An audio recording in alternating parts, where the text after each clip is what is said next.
worst possible thing you could say when you walk into a car dealership. I spent 5 years with Mercedes-Benz, 5 with General Motors, and the worst thing a person could say when they walk in is, if you could just get me to this payment, we got a deal. So your loan's probably still like 19, which means you got to pay to get out. You're upside down. It's called negative equity.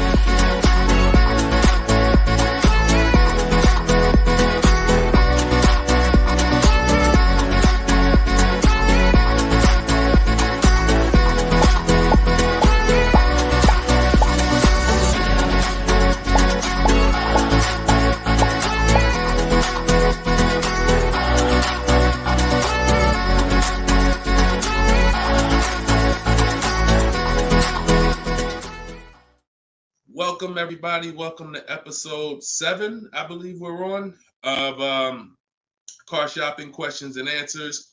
We're live. Today is Thursday, 3 p.m. If you're watching this right now, then you are live.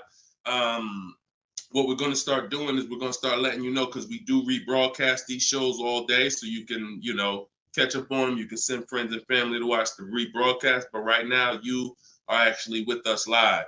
So welcome. If this is your first time here, can you type a 1 in the chat? Shout out to the first time people. I just want to see how many people are new. You've never seen me before. You've never been on a live show. Okay, Troop Chat, I see you, Troop Chat. Good to see you. I always like to know, because most of you probably have never been on a live with me before. What's up, Black Hummingbird? Great to see you. So hold on, I got Instagram on my phone here. And as you come in, first of all, I want to introduce myself, because you don't know me. My name is Deshone. I go by Deshone the Auto Advisor. I spent 14 years in the car business, 5 with Mercedes, 5 with General Motors, and 4 I ran my own brokerage. Now what I've been doing since 2020 is showing you how to get below market car deals on purchases, leases, used cars, new cars, everything from home. I'm the author of the book, the digital book, Cars from Home, 7 Steps to Saving Time, Money, and Avoiding Dealerships. And during the show, for 30 minutes, as part of our welcome offer, you can get your copy for 75% off. It's normally $97, but in my TikTok bio, in my Instagram bio, and in the comment section, you can grab your book. You won't leave the broadcast, so you can make sure you get there before the countdown, but you'll still be here tuned in with us. So I want you to start typing your questions, and then Dolan, who's moderating, is going to pull them into the show, and we'll answer them one by one. Okay? Start typing your questions. I see we already got one from Michelle here on TikTok. Bounce back. Type your question on Instagram. I see you. Type your question in. And could everybody who shares, share? I'm only talking to the sharers. I know who y'all are, and I'm talking to y'all. Shout out to the sharers. And I'm still trying to find out. I might do a giveaway once a show for the sharers only, but I'm gonna have to figure out how to see them. So I got to figure out, maybe you screenshot that you shared, and we trying to do something special for y'all above and beyond, because we can't grow this show without y'all. The ones who tell your friends, the ones who invite your friends, the one who tag your friends, the one who hit those share buttons. Appreciate y'all. So we got something coming for y'all very soon. Okay? So pull the first question, and Dolan, let's get the show on the road. Okay, this one's from TikTok. Leasing and maintenance versus purchasing and maintenance. Great question. So with a lease, most times all you're doing is oil changes, tire rotations. If you got a luxury vehicle or import luxury vehicle, maybe they require like a brake fluid change. Like when I worked for Mercedes, you had a service A, service B, service A, service B. That's how it usually rotated. And the service B was, brake fluid change, but it's pretty cut and dry because it's a new car. So versus purchasing, then you're talking about long-term maintenance. Then you're talking about, which if you got a good car, you're usually still doing those things up front. But as you own it long-term, now you're doing things like, you're doing the recommended maintenance. So you might have a 60,000 mile service, a 80,000 mile service, a 100K service. These are all things that come in the maintenance book. And with the lease, 99 times out of 100, we're not doing that. So, you know, it's a very, I'm not going to say we're not doing that, but if I lease, whenever I lease, I'm not doing those services because we're out of the car way before we ever hit that mileage. So big difference, big difference. All right, go ahead. Next one, Dolan. Let's go. Black Hummingbird, and y'all forgive me because I got a little something trying to jump on me, but I'm just gonna flush it out. Praise the Lord, and we gonna get through this. So y'all see me all congested, it's because I am, but we good. My car was totaled in an accident. Sorry to hear that. How long should I wait before I get another one? How long can you wait? You know, I'm not a fan of shopping with my back against the wall, but I'm a fan of, you know, if you are you going to be in a rental car? Are they giving you a rental? Sometimes you only have 30 days with the rental before you have to pay. I don't know if you have a backup car, but you know, that's going to depend. So what you need to ask yourself right now, because you have to replace that car eventually, I want you to ask yourself, and everyone on here, I want you to answer this question: how many years are you keeping in that car that you're buying?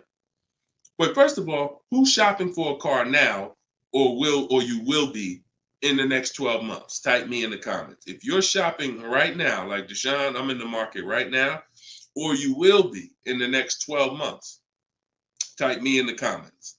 Okay, I see you on TikTok. Anyone shopping for a car? Michelle, she's shopping. Okay, if you're shopping for a car right now, or you will be in the next 12 months, type me in the comments. All right, Black Hummingbird. Yep, I see you. El Rel on YouTube, I see you. Jesus on YouTube, I see you. All right. The first question I want y'all to answer, everybody, is how many years you're keeping the next car? How many years are you keeping the next car? This is very important because this is the buying versus leasing question. How many years are you keeping the next car is the buying versus leasing question. So your Black Hummingbird, when you shop, is going to depend on how long you have. If you got a backup car, then there's no rush. If you don't have a backup car, then you need to find out, are they giving you a rental? You know, because that's going to dictate. I can't really give you any more information without knowing that. So if you want to tap in, follow up, we'll try to get your follow-up question here. All right, go ahead, shoot the next one up, Dolan, and let's see if we can get the follow-up for Black Hummingbird. I'm shopping by used. I don't even know what that means. Go ahead, Dolan. Okay, this one's from TikTok. My third live, I need a used car by June 1st, so lost.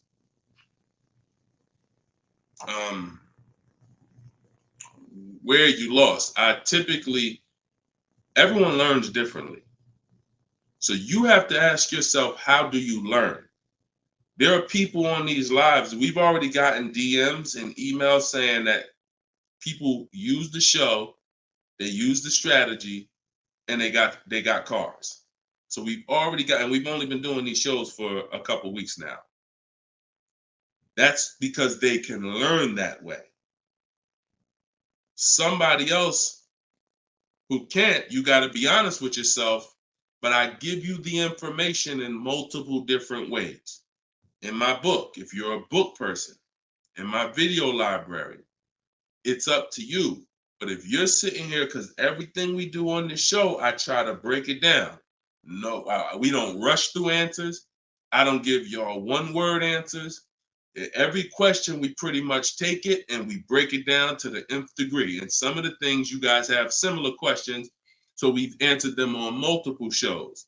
But you have to know how you learn in order for you to win.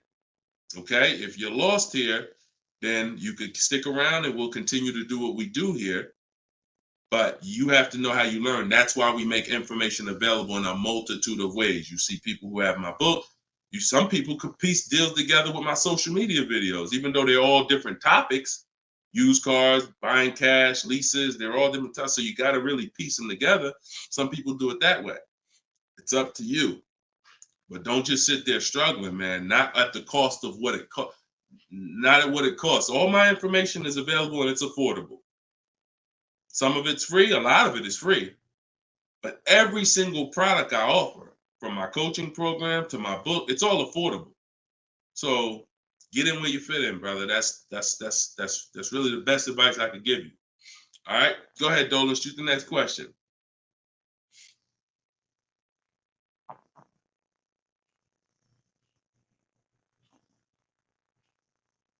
Okay, this one's from YouTube. LRel, what's going on? Peace, Deshone. I'm in the market for a used pickup truck for work. Never had one. How do I narrow down a reliable make model? Okay, so if I'm looking at you, the question you're asking is about the quality of the car, not finding a good one. So, example, let's just say there's a Dodge, a Dodge pickup truck. I'm just making this up, and that vehicle has a low reliability score. It doesn't matter if I go find a good one and I use my steps, the steps I'm going to go over with you to find a great used car, because the car overall has a low reliability score. Some Nissans have a low reliability longevity score because of their transmission. It doesn't matter if you use what I'm going to teach you to narrow it down to a great one, because the vehicle overall has a low longevity score. So I think the question you're asking is, how do I find a vehicle that has a good reliable one, and then I'll go shop for it. And because we could switch it. You could have a vehicle that has a high reliability score, high longevity score, but then you got a bad one because you didn't have a process on how to get it. So I think you're asking the first question, which is top level, how do I choose some good vehicles? And that's really Google, and we have a process. It's in our shopping process where we do a reliability check on every single vehicle. It takes 5 minutes to do. You're going to type in the specific year, because years change. You might have a 2019 that has low reliability scores. In 2020, they fixed it. So we got to make sure we're adding the year when we do this Google search. But if I'm looking for a pickup, I'm looking at like a 1500, and I'm looking at, what I need. Some people need 2500 if you need heavy duty or something like that. But then what you're doing is typing it into Google, and you're looking at all the competitors. I'm looking at the Toyota pickup. I'm looking at the Dodge pickup. I'm looking at the Ford pickup. I'm looking at the Chevy pickup. And then I'm just choosing, all right, which one of those do I like? All right, I like those two.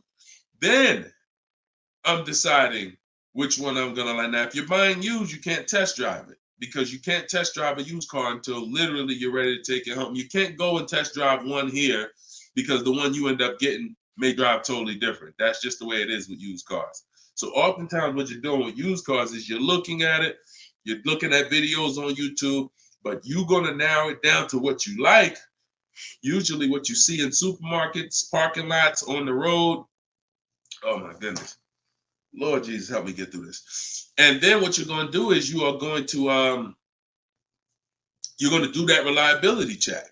So you go to Google, you type in the year 2019 Toyota Tundra reliability. Then you're going to skim that first page. So that first page of articles is going to tell you all you need to know. If you see low scores, if you see 7 out of 10 reliability, just skim that. Don't pay attention to any site from a dealer. This is part 4. This is in my book, because this is step 4.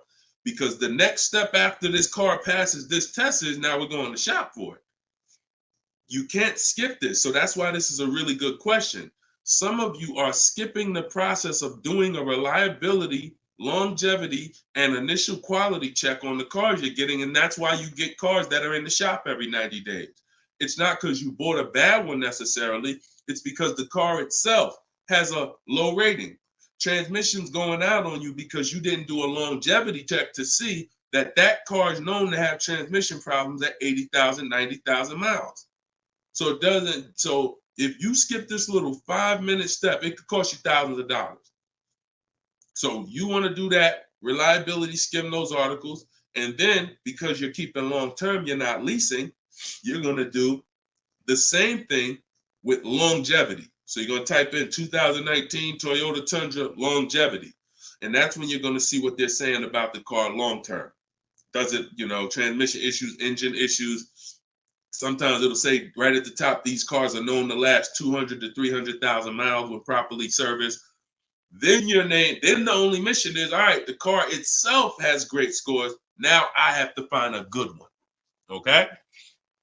That's step one now. Okay? That's where you start. Great question. Okay, go ahead, Dolan. Shoot the next one up.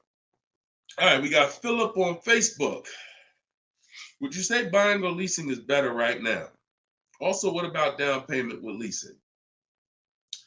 So, all right, you should never be in a position where you're asking yourself, should I buy or lease this car?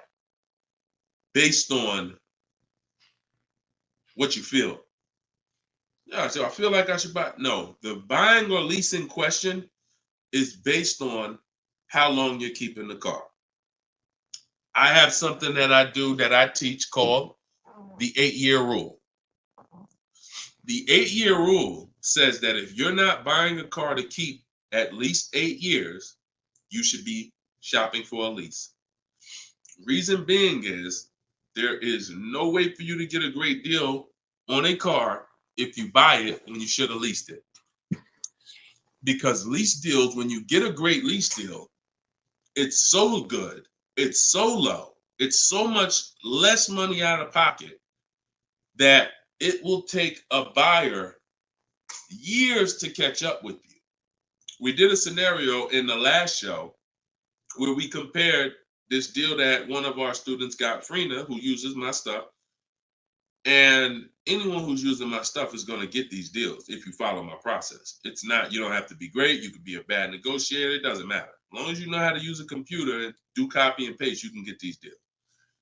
But we compared her deal, which she got at $579 a month on this $65,000 car, and we compared it to a purchase, which would be literally $900, $1,000 a month. So how do we make this decision? Very simple. If you are not buying your car to keep for 8 years, you should be leasing it, because in the middle, y'all know when I break this out, if you've been on the show before, this is the depreciation scale. This is how your car goes down in value. I know some of you have been taught, I want to buy my car, I drive as much as I want. I don't want to pay for the miles. But you're paying for your miles. Because check this out. You buy your car here for $30,000. A year later, even if you don't drive it, it's no longer worth $30,000. At best, it's worth $22,000. If you don't drive it 1 mile, it's probably worth $25,000. You lost $5,000 and you never drove it 1 mile. That's depreciation. So your car is depreciating like this. Year 1, year 2, year 3. That's why you flipping these cars, buying cars, trading them in 6 months, a year. You're losing at least $5,000, $10,000, but they'll hide it in a monthly payment. See, a cash buyer, you never do this. Some of you who are like, I pay cash, you never do it. You never buy a car, turn around, I don't like the car, I'm gonna trade this thing in. Because when you come in and they tell you, well, I know you just paid 35, but we can only give you 28. I just bought the car 6 months ago. You know what I mean? I lost $7,000 that fast? Yep, at least. You're like, all right, I'm not doing that. But with a payment, they'll hide it in a payment, and you don't understand. You just lost $7,000 in 6 months.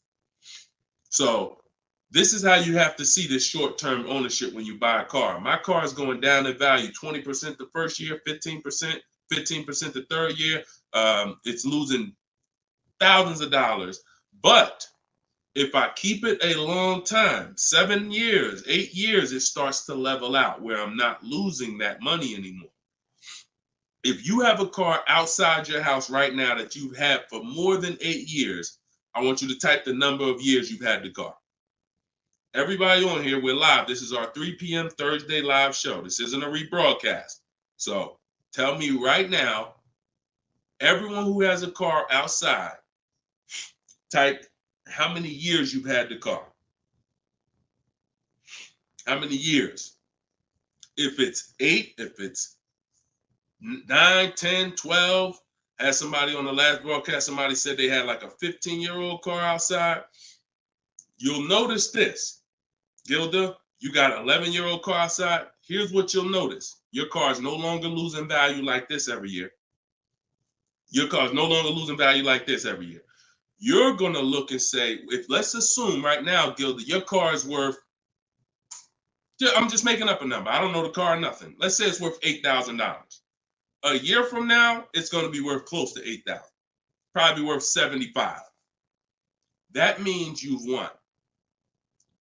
So when you're trying to, when you are buying, wow, Carol's Care has a 18-year-old car outside. So that means you've won, because this is how you win with a purchase. And pay very close attention to what I'm about to say. You don't win when you pay off the car. You pay off the car, but your car's still dropping like this. You didn't win yet. You didn't win yet. You win when you actually pay off the car and now the car is not dropping in value. You beat the depreciation. That's when you win purchasing. A lot of people were taught, don't keep the car that long. And that's where you're losing. That's why leasing is for you. Because there's only two ways you're going to avoid those hits. You're either going to keep the car long enough to get to where people like Gilda and Carol are. Look, Big Rich has these are people who kept cars long term, or you're going to get great lease deals where you're paying pennies on the dollar and you're winning. But those of you who are stuck in the middle, we got to get you out the middle, because you are losing the most money. You buy cars, you resell them. You buy cars, you trade them in 2 years, 3 years, you're losing the most money. You lease, but then you buy the lease. You're losing the most money. You're stuck in the middle. You got to pick a side. There's only two ways to win. Great lease deals, long-term ownership. Anything in the middle, you're losing thousands and thousands of dollars in depreciation. All right, we clear? All right, perfect. Shoot the next one up, Dolan. I see you, Luscious. I purchased the book. Awesome. Congratulations. Enjoy it. This whole show is sponsored by my new book, y'all. It's called Car Shopping. It's called Cars from Home. 7 Steps to Saving Time, Money, and Avoiding Dealers. So we have a welcome special. So you can get your book for 75% off the whole broadcast. Well, 30 minutes. It's normally $97, but you can get yours. We're rated 4.94 on Goodreads. You can get yours for $24 as long as you get to my bio before the 30 minutes expires. And $97 is a great price. Because here's the thing. I got a lot of books on my shelf. I cannot tell you a lot of books that saved me a lot of money. And my goal for this book was to be one of the books where you look at and say, man, this book right here has saved me thousands and tens of thousands of dollars. And that's my goal for the book. And we've been doing well at that. So, all right, this one's from Instagram. Mission Green. I'm in a purchase for 2 years with negative equity. Want to get into a lease. How can I walk away with the least out-of-pocket cap? So, you're in a purchase right now. You realize, Deshone, I'm not keeping my cars 8 years. I want to transition to a lease.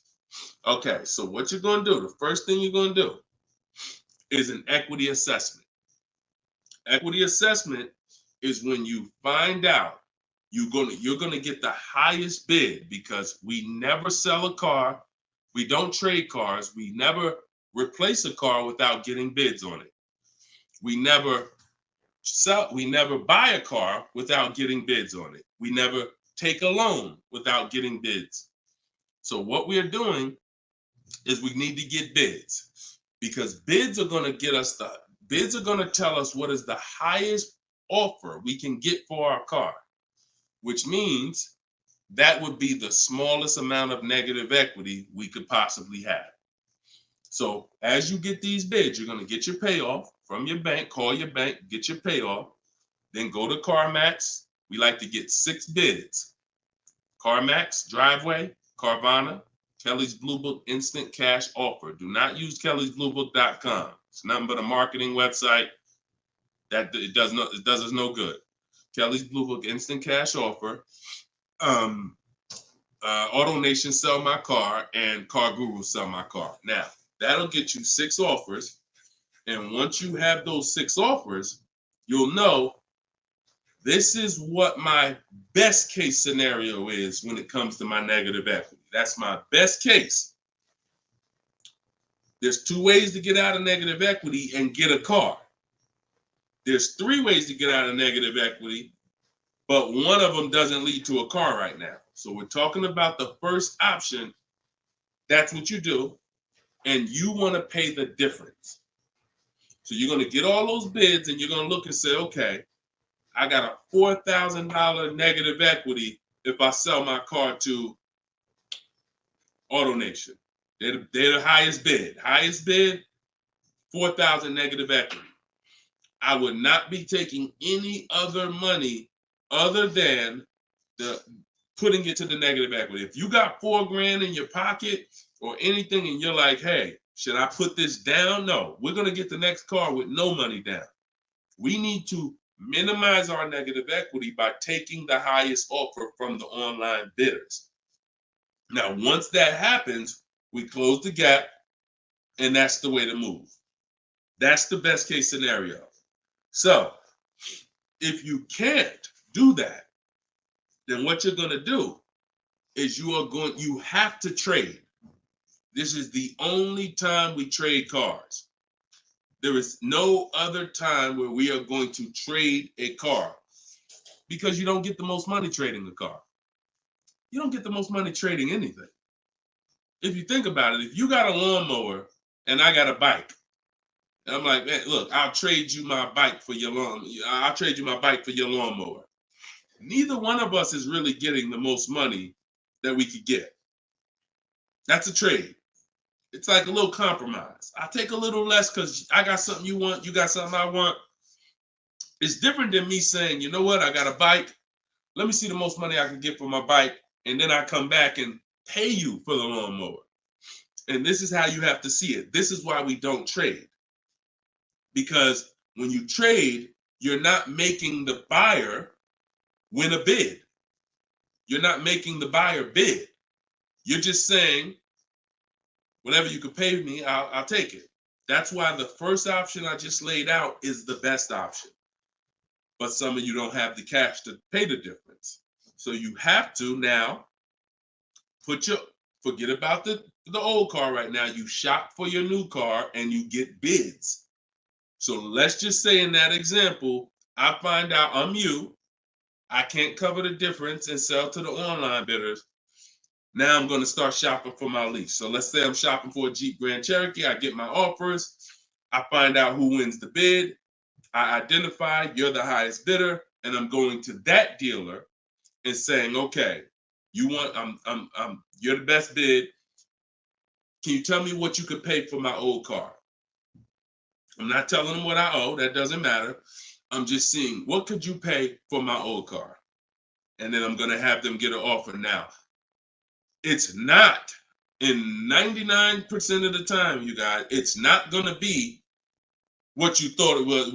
If your highest offer over here with the online bidders was 22, do not think that dealer who won the bid is going to say, I'll give you 22.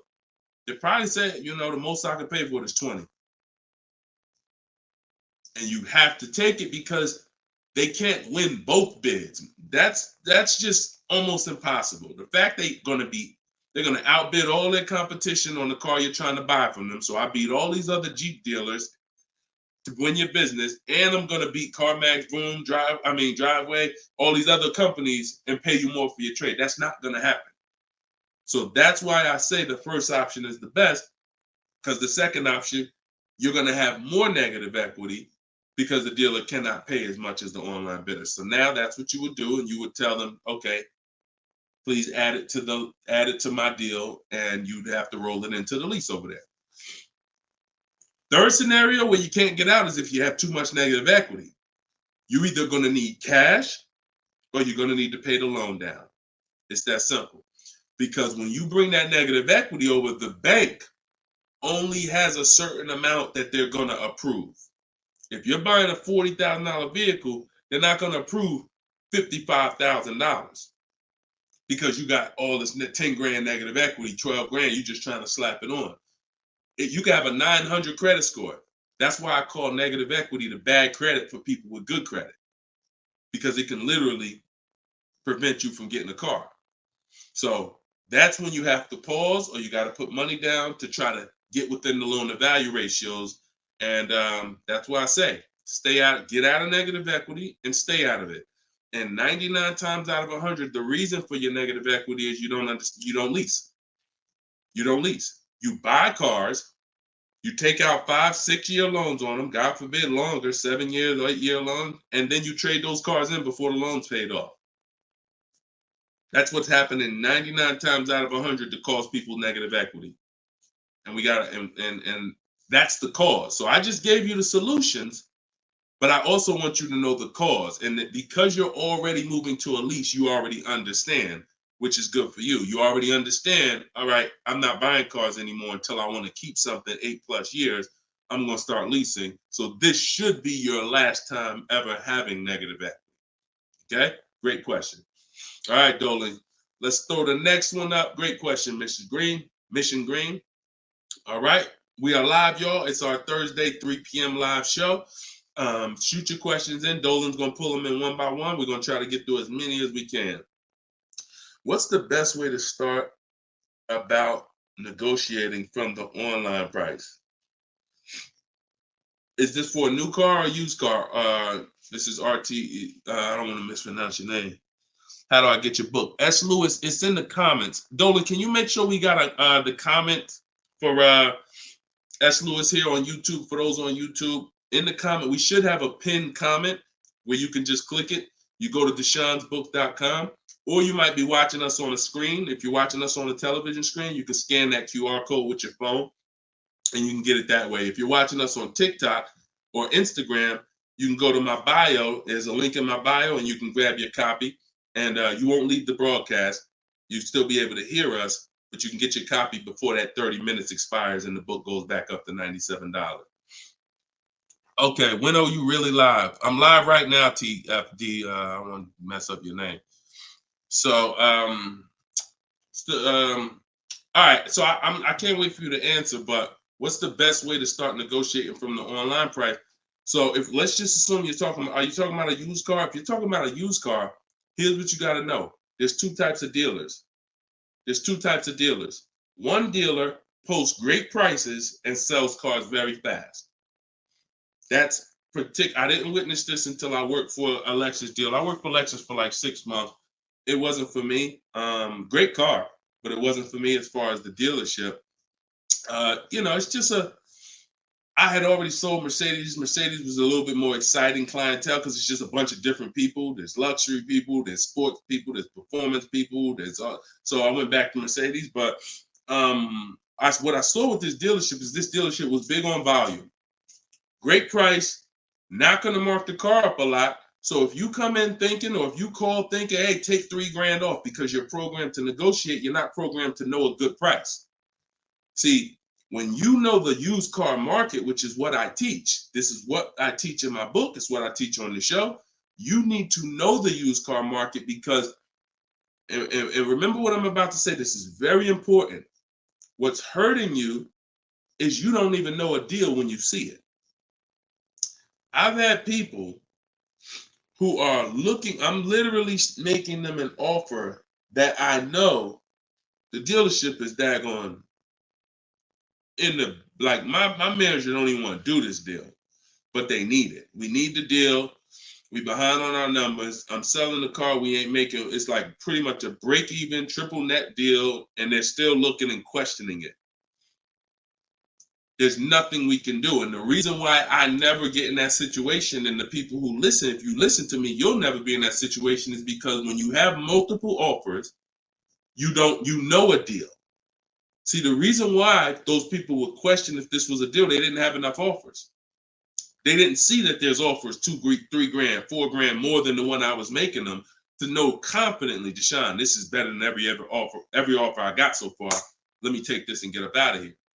So you don't know a deal when you see one, and that's hurting you because someone who knows a deal, like me, or like somebody that listened to me, give you an example. Some of you are in the same town as some of you have my book.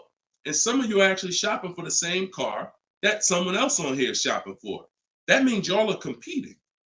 So someone who's using my stuff and who knows a deal and who's sitting here talking to multiple dealers while you looking at one dealer slow and doing this, they're going to get that car out of before you even have a time to wonder if this was a good deal. Oh, you know what? That is a good deal. Let me call them back. That car's gone.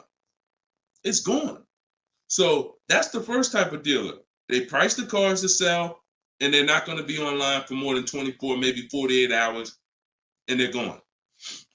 The other used car dealer is dealers who price them high, and they prepare to negotiate.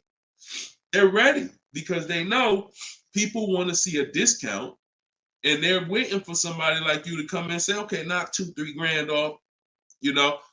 But if they're overpriced, what does it matter? If you're overpriced $3,000, $4,000, $5,000, and you take $3 grand off, you're still, it wasn't the best deal. So don't think so. Some of the best used car deals, when I bought my Infiniti truck, he literally only had $800 he could give me when I got there. I didn't ask for it when I was on the phone because, again, what I say, I'm trying to teach y'all the psychology. I don't want you to know everything that goes on behind the scenes. I just want you to know what to do. But every now and then I got to tell you why you should be doing this. When that car comes on and that dealer knows this is the best price in the market, this car is not going to last for 48 hours. You call them and say, hey, could you do another 1,000 off? Click, not even interested. One, the car just got here. I don't know who you are. I don't know if you're serious. Listen, we ain't got no time for that. What we do when we find that best car is we know we've done all our research online from home. I'm on my way. Only thing I need to know is has the car been smoked in? Because I can't see that online. That's the only thing. We verify that there's no fake fees because some dealers will price a car low and then they add fake fees because they want you to come without even asking them about the fees. And the second type will, hey, the car's been smoked in, and if you don't ask them, you'll get there and be like, oh, car smells like smoke. That's the only two things we verify. No bogus fees. Nope, hasn't been smoked in. I'm on my way. Then when I get there, we test drive. Car meets our test drive. All right, boom. Can you do another 500 off, 700 off? Because I already know it's the best price in the market. See, when you know the market, you negotiate intelligently. When you don't know the market, you come in, hey, listen, take $3 grand off. You don't realize you look ridiculous. I don't want you looking ridiculous saying, yo, man, I can't do it. You haven't done your research. I don't want you leaving, oh, man, that dealer don't want to make a deal. No, you didn't know a deal. And you leaving and you like, oh, man, I'm going to find somebody. So this is the science of car shopping online. This is the science. You got to be able to know, is this car the best price in the market? If so, I'm not going to ask for any discount until I get there. Because once they see me, I drove it, they know I'm serious. I know the car's the best price in the market. Hey, can you do another 500? Even if they say no, I know they won. All right, I won. But if they say, yeah, listen, I wouldn't normally do it because the car just got here, which is true. I know that. But, you're here. We want, all right, $500, we got it. Or, hey, look, can we split it? I really don't have the room. In which case, we know they're telling the truth because we know the market. You got it. We'll do it. This is how you get below market used car deals. You don't just stumble onto them. You get what I'm saying? Is everybody clear on that? Type clear if y'all are following what I'm saying. Clear if you're following what I'm saying. You're not going to accidentally stumble into a below market deal. It takes strategy to get below market deals. If everybody could get below market deals, they wouldn't be below market deals. They'd be average deals. Does that make sense? All right, glad we clear. I see you, Michelle. All right, shoot the next question up, Dolan. Let's roll. Let's keep it going. I see you, Rose, on Facebook. All right, Blooming Chosen One from Instagram. Almost done closing at 1%. Let's go. Come on. Come on. That's what I want to hear. Come on. If y'all don't understand, Blooming Chosen One is about to close a 1% lease deal. That means her lease pay, I'm assuming that this is a woman. I can't see, so forgive me if there's no picture. She's about to close a lease deal at 1%, which means her lease payment is 1% of the MSRP, no money down. I just want to make sure it's clear, chosen one. We don't, if it's money down, it's not 1%. It should be like $400 a month. I'm giving you $400, car's $40,000. That's 1%. So, any tips on techniques for finding great deals on insurance? I use Insurify or I use Jerry. These are apps that shop on websites that shop multiple carriers. And I know it's Kayak and stuff like that, but what I found is Insurify has like insurance companies that we don't know about. It's painful shopping for insurance unless you have something that's actually, because think about all the insurance companies around us that will want to give us auto insurance. We don't know about them now. Small companies, they don't have the advertising budgets. So you want a tool that's going to connect you with all these insurance companies, not just the big name ones that we all know, Liberty Mutual, State Farm, that got the, $1 billion marketing budget. Some of the smaller insurance companies, we want to get those offers. And so Insurify.com, I'm not sponsored by them. I just love multiple offers.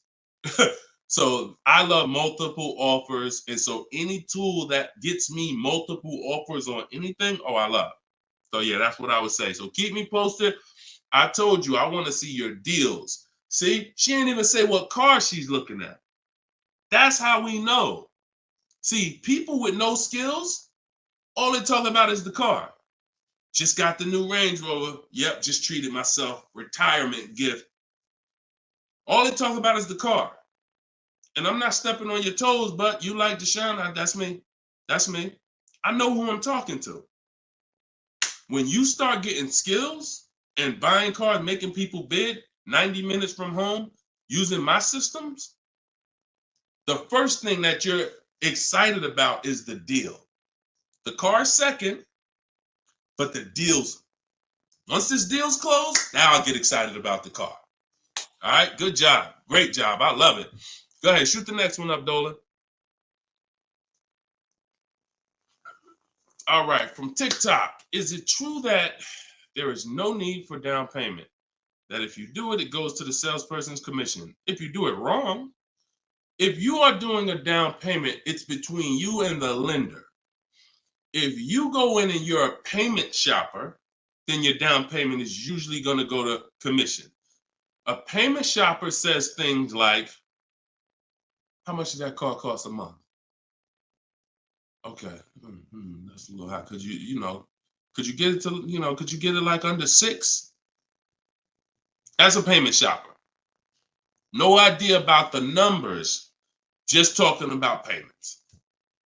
If you stop doing that, and if you've done that, see, I don't want to, look, I hope we're building a community here where people could be honest. If you've done that, type ouch in the comments. If you've gone into a dealer, looked at a car, and said, how much those run a month? What kind of monthly payments are on those? And I know that there's some people who are not gonna be honest, but this is how a lot of people shop. It's a payment thing. Yeah, okay, I appreciate it. I see. All right, I see we got some.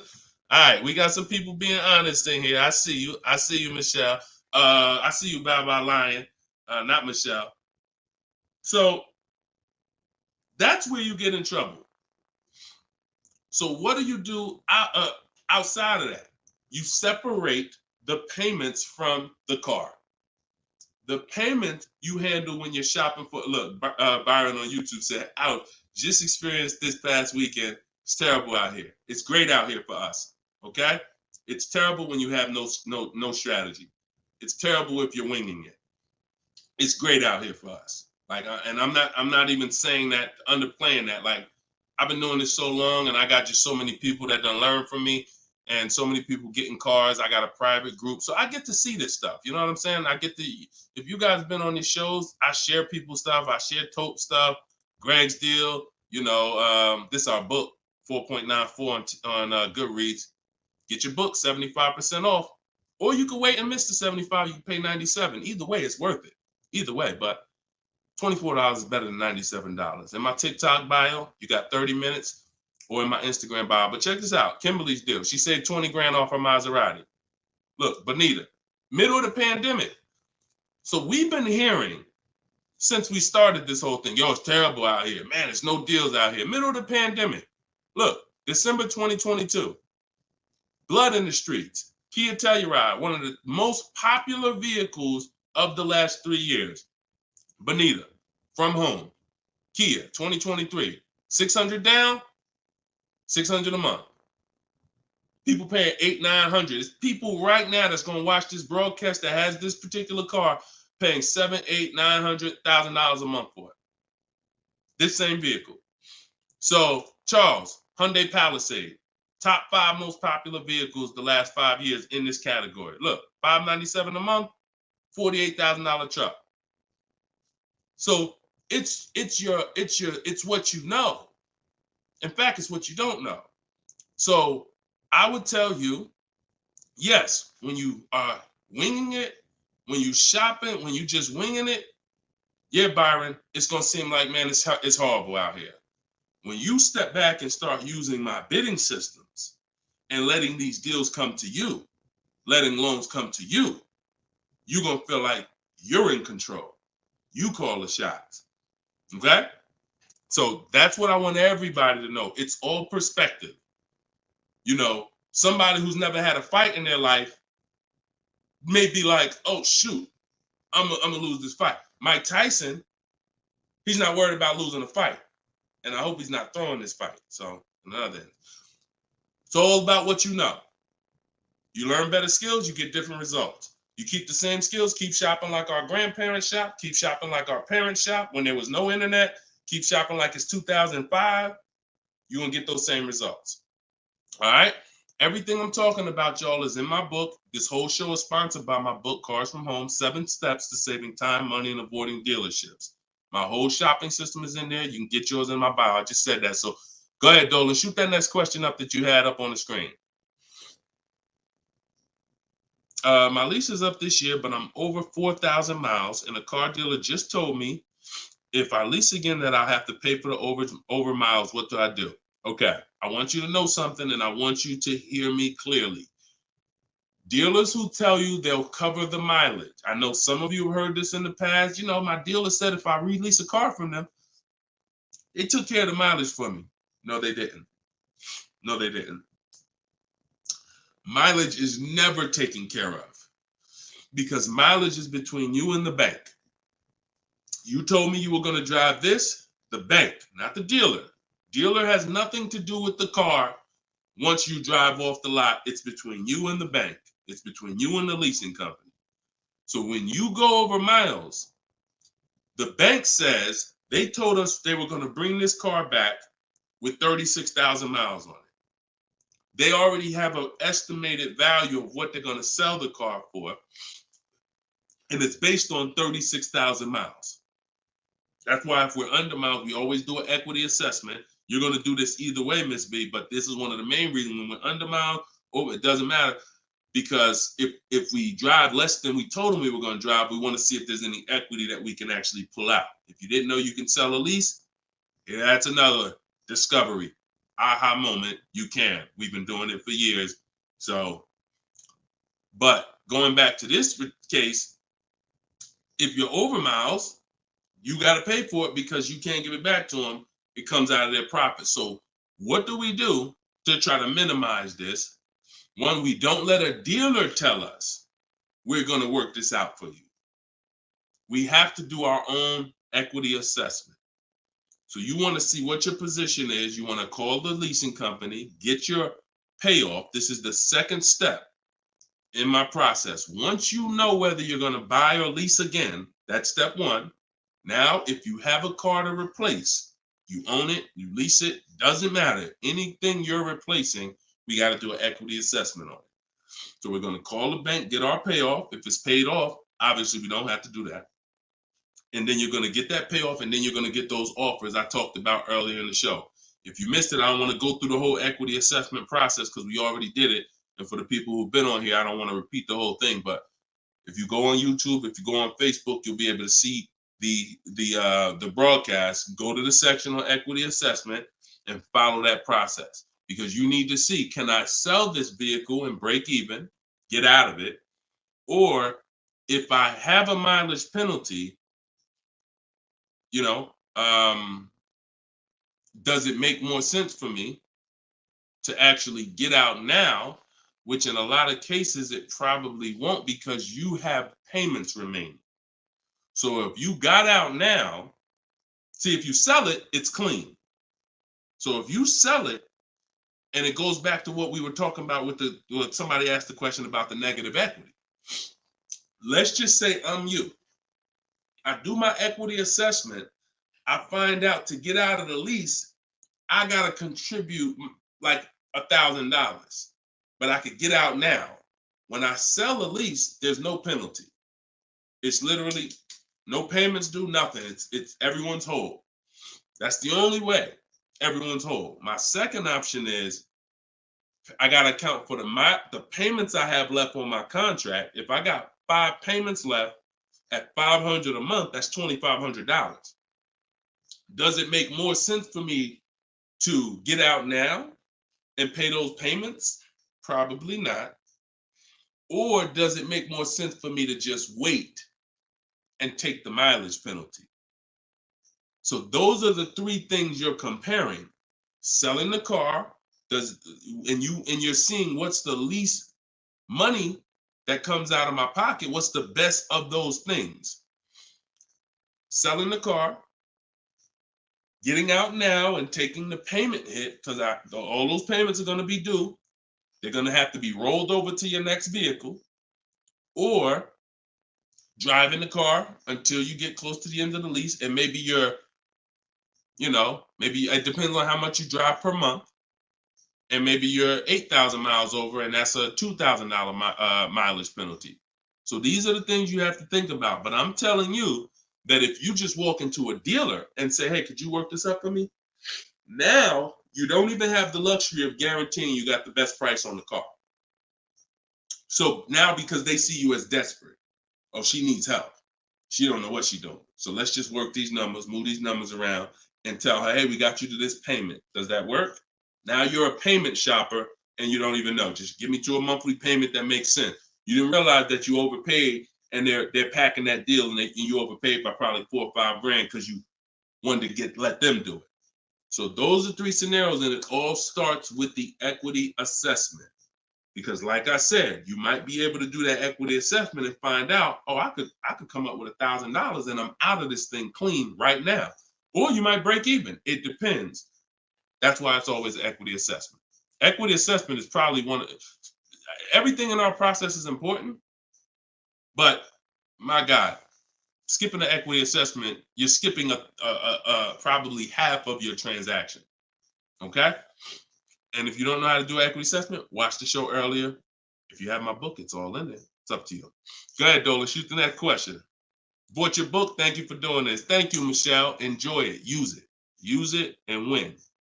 For the rest of your life, use that book. And it's a digital book, so you don't have to worry about when it needs updating. I just update it.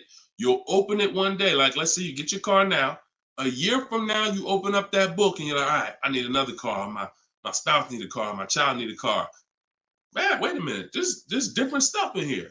That's why you always keep the email I send you with the master link in it, because that's where I update the book. All of you who got the book, when you download it, don't save the email, because when you click that master link, that's where I update the file whenever something changes. So, and I couldn't do that with a print book. I can only do that with a digital book. Yeah, don't worry. I don't do trades, J. Paul. So if you ever see somebody selling crypto, all of that, like anybody with a decent amount of followers is going to have knockoff accounts. Like, I do car education. That's all I do. I don't do crypto. I don't do none of this other stuff. It's been fake Deshone the Auto Advisor accounts since we was on TikTok. We got 1.5 million followers on TikTok. The fake Deshone the Auto Advisor account started popping up. Nothing we can do about it. You got to watch it, though. Watch it. Okay, this one's from Instagram. Considering a lease of a Lexus electric vehicle. First time lease customer. Do you have any advice shopping for a lease premium electric vehicle? Same process. Same process.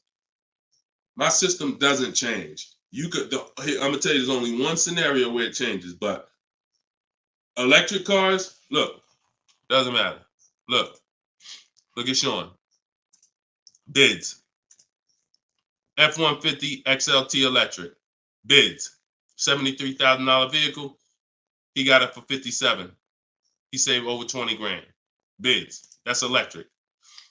Electric. You don't know what rebates there are. You don't know what's what. Rolls Royce. Bids. Popular cars. Bids. Exotic cars. Bids. Doesn't matter. Process is the same. The only time that bidding is not called for when purchasing the car is with Tesla or any manufacturer where the price is set. No matter where you go in the country, it's the same price. You buy Tesla in New Jersey, same price in California, same price in Minnesota. One price all around the country. You order the car. That's it. I don't care if you have GM supplier pricing. That everyone's doing a different price. Some people are not going to tell you. They won't tell you what the rebates is. Some people, oh, Deshone, I'm a Ford employee. I get Ford special pricing. Bids.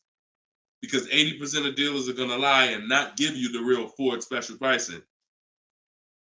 Everything is bids. Put everything under there. All right? Go ahead, Dolan. Shoot the next one up, brother.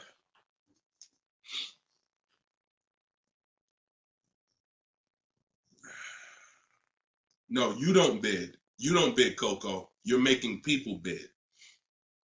This one bounced back, Brian from Instagram. What's up? Hey, bro, I recently financed the BMW 330M, but the problem is they gave me a high APR. Sounds like a payment shopper. Listen, we got to take responsibility. You accepted a high APR. Now, how do you get out of it? Only way is to refinance. You can refinance or sell a vehicle. And so bids, what we do is, see, now let's just say for an example, you use our system we call the bank bidding war.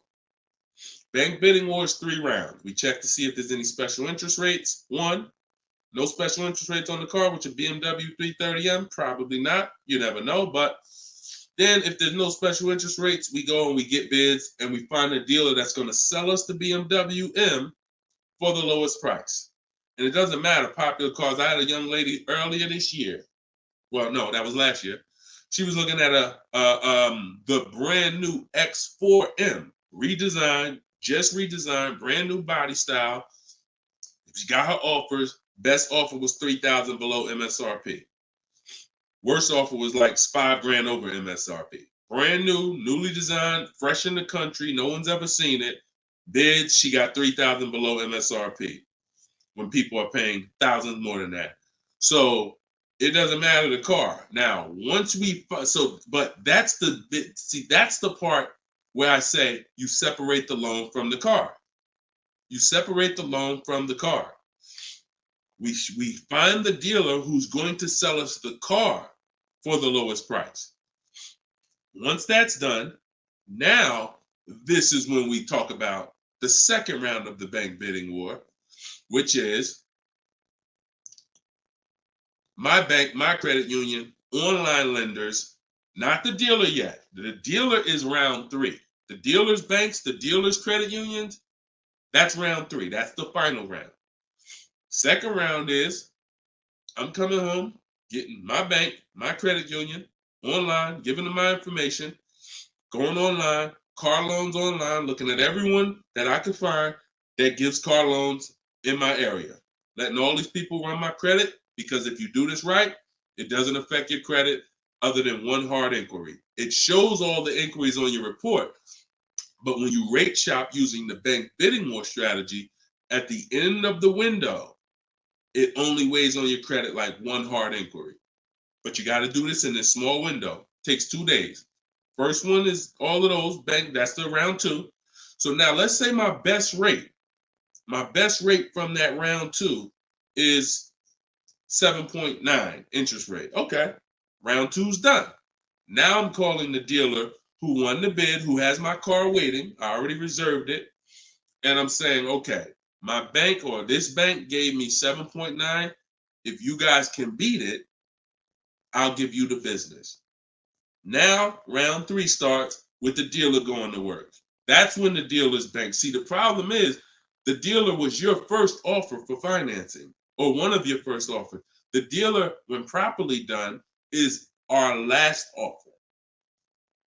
And so if he came back and at the end of those rounds, 8.99 was the best rate, you wouldn't have a question.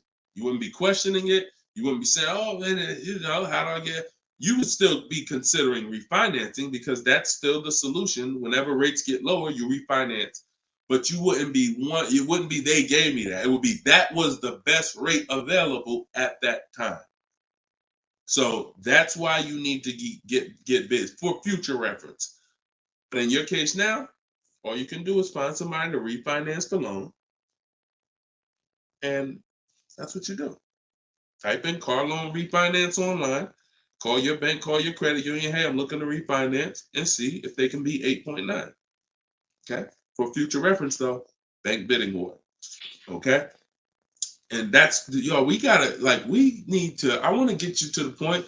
You gotta. It's up to you. Use this. Everything I'm telling you is simple. Nothing I'm telling you is rocket ship building. This is all simple online processes from a computer. We got grandmothers doing it. We got introverts doing it. Doesn't matter. We don't even talk. Has anybody heard me say anything about talking? No. We're using online tools to get these processes done. That's why they work for everybody. If you had to talk, then yes, you could mess it up. But this is for the future reference. We want to guarantee that we got the best price. And the only way we're going to do that is with bids on everything. Okay? Go ahead, Dolan. Next question. Great question, though. All right. This one's from TikTok. Can24 Loco. Is a lease worth it if I know I'm going over the miles? You pick your miles. You pick your miles. I had somebody no, I don't even want to talk about him. He's somewhere along the line they told him it was okay. So you pick the miles on a lease, and I would never in a million years pick less miles than I need. 10,000 miles per year, 12,000 miles per year, and here's what happens: if you see somebody who's intentionally picking less miles to save $20 and to go from 10,000 miles a year to 12,000 miles per year is probably like $20 a month. To go from 12,000 to 15,000 for most cars is probably another $25 a month. So the difference between 10,000 miles per year and 15,000 miles per year, 15,000, no penalties. Deshone, I know I need 15,000, but I took 10. So you're going to do 15,000 anyway, and you're going to be penalized for the 5,000 per year over at 25 cents a mile. Instead of paying the additional $45 a month, which would be way less than the penalties, because 5,000 miles per year, 15,000 miles over at 25 cents a mile is $3,750. $45 a month times 3 years is $1,620. Numbers are numbers. $45 a month more to my lease contract from the beginning, because that's the mileage I really need. I'm paying $1,620 extra over 3 years to have a comfortable lease experience, no penalties, and I can enjoy my lease. Versus taking 10, knowing I'm going to drive 15, and then looking and saying, dang, I'm over miles by 15,000 miles, and how can I avoid this almost $4,000 bill that's coming? Choose your mileage wisely. Deal structure. Step 3, I got a whole step in my process on deal structure. This falls under deal structure. So we never take a lease knowing we're going over the mileage. We just never do that. We're setting ourselves up to not enjoy the lease. For what? That's it. Step 3 in my process, I got part of deal structure. I got a section in my book on this, is choosing your mileage wisely, where you look and estimate how much you drive, Or if you have a car, you just look back and say, all right, I drive 12,000 miles per year. You can look back at what you drove. If you don't have a car, then you're just going to look and say, all right, how many miles do I drive to work? Okay, and you add the miles up, and you'll see throughout the year. Oh, plus I'm gonna take a vacation. I want to go down. I want to go on vacation 2 times a year. That's gonna be another 1,000 miles each. All right, perfect. I need 14,000 miles a year. It's a 5 to 8 minute exercise, but you haven't been taught to do it. So there's nothing in my. I don't skip anything because I've been doing this since 2006. I've seen thousands of scenarios working in dealerships, General Motors, Mercedes, thousands. And every time I see something that is horribly wrong, that's costing somebody money, I just made sure I added it to my process. Okay, I'm gonna make sure anybody who listens to me doesn't do that, because this is what happens when they do that. So we got to choose our mileage wisely to actually enjoy our lease. Okay. All right, y'all. Look, we hit 1 hour and 6 minutes. I'm gonna wrap it. I usually try to go like 1 hour and 15 minutes, but as y'all can see, I'm actually struggling to get through this. I need to go and get me some tea, and that's what I'm gonna do. This is our second show for the day, and some of you may be watching us on a rebroadcast, but right now we're live. We've been live Monday, Tuesday, just so y'all know, and I'll probably have a link in my bio by tomorrow to our calendar. But most days we're going live Monday and Tuesday, Thursday and Friday. We're going live at 12 noon Eastern time, 3 p.m. Eastern time. So that's when our show is going to air live. And every time you see us on a rebroadcast, we're going to have a sign on the top that says rebroadcast. So y'all know, okay, this is a rebroadcast. In case I couldn't watch the whole show, I was at work. So we rebroadcast all the time. But yes, always a pleasure, y'all. Let's keep winning. Shout out to the people who got my book. I appreciate y'all. Thank you to those who reviewed it, who helped us get to 4.94 on Goodreads.com. I appreciate you, and continue to use the book and continue to unlearn the bad stuff you learned about car buying. If you don't hear me say it, that's because I don't do it. And no one who listens to me does it. You hear somebody say, yeah, I was in the dealership. I was in there like 4 or 5 hours, but man, I was using what Deshone teach. You wasn't using what I teach, because we're not in dealerships more than 30 minutes. 30 minutes, tops. If we in there for more than 30 minutes, you could clearly say, this ain't what Deshone teach, because I'm only here to test drive, or I'm only here to pick up my car if they don't deliver. That's the Cars from Home way. So you can get your book in the bio, 75% off, as long as you didn't miss the countdown. Even if you missed it, it's $97. Great price, but all right. Let me get up out of here, y'all. And always a pleasure. God bless y'all. And make sure you like and subscribe if you enjoyed the content. Tell a friend. All right. I'll see y'all on the next show. God bless you all.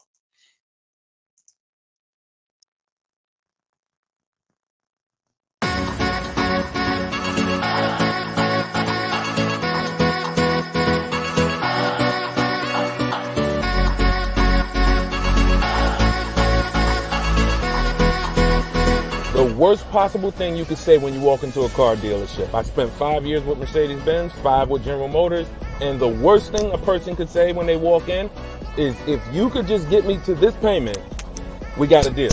So your loan's probably still like 19, which means you got to pay to get out. You're upside down. It's called negative equity.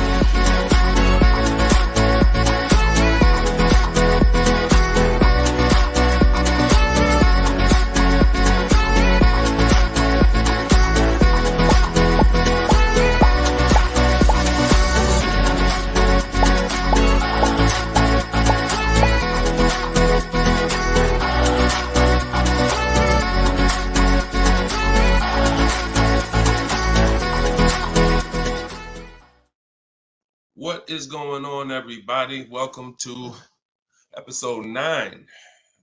Maybe episode 8. Either way, I'll make sure the right episode is in the comments. But welcome to Car Shopping Questions and Answers. This is our live show. It is Monday. This is our noon show. We want to make sure that you know when we're live and when we're rebroadcasting. So every time you see the rebroadcast, you'll see a badge that says previously recorded or rebroadcast or replay. But whenever you don't see that badge, then you know we are live, and you can engage with us and ask your questions, and we will make sure that we get through as many as possible. So come on in. Everybody just come on in. I'm actually just sharing this broadcast on Facebook now. And on TikTok, welcome. I see you, Claudia. I see you, Dreamer. You guys can start typing your questions in. And let's do a little housekeeping first while we let the first couple questions come in. If you don't know me, this is your first time ever on a live with me, type the number 1 in the comments. I want to give a welcome to the first time people who've never been on a live with us before. And welcome back to the people who've been here before. I'm your host, Deshone. I'm known as Deshone the Auto Advisor. I spent 14 years in the car business with Mercedes-Benz, General Motors, and running my own brokerage. And now what I do is I teach people the science of car shopping from home. I'm the author of Cars from Home, my new digital book, 7 Steps to Saving Time, Money, and Avoiding Dealerships. And everything that I talk about, everything if you've seen any of my social media videos, everything is based on one of the 7 steps in our shopping system. So we don't hold back. So you guys can come in. I see a lot of people on TikTok coming in. Could y'all start tapping the screen if you're going to spend 10, 15 minutes with us? We're usually here for at least an hour. If y'all can start tapping the screen so we can let TikTok know we're about to talk some serious money over here. Frankie, I see you. Good to see you, Frankie boy. Thanks for sharing.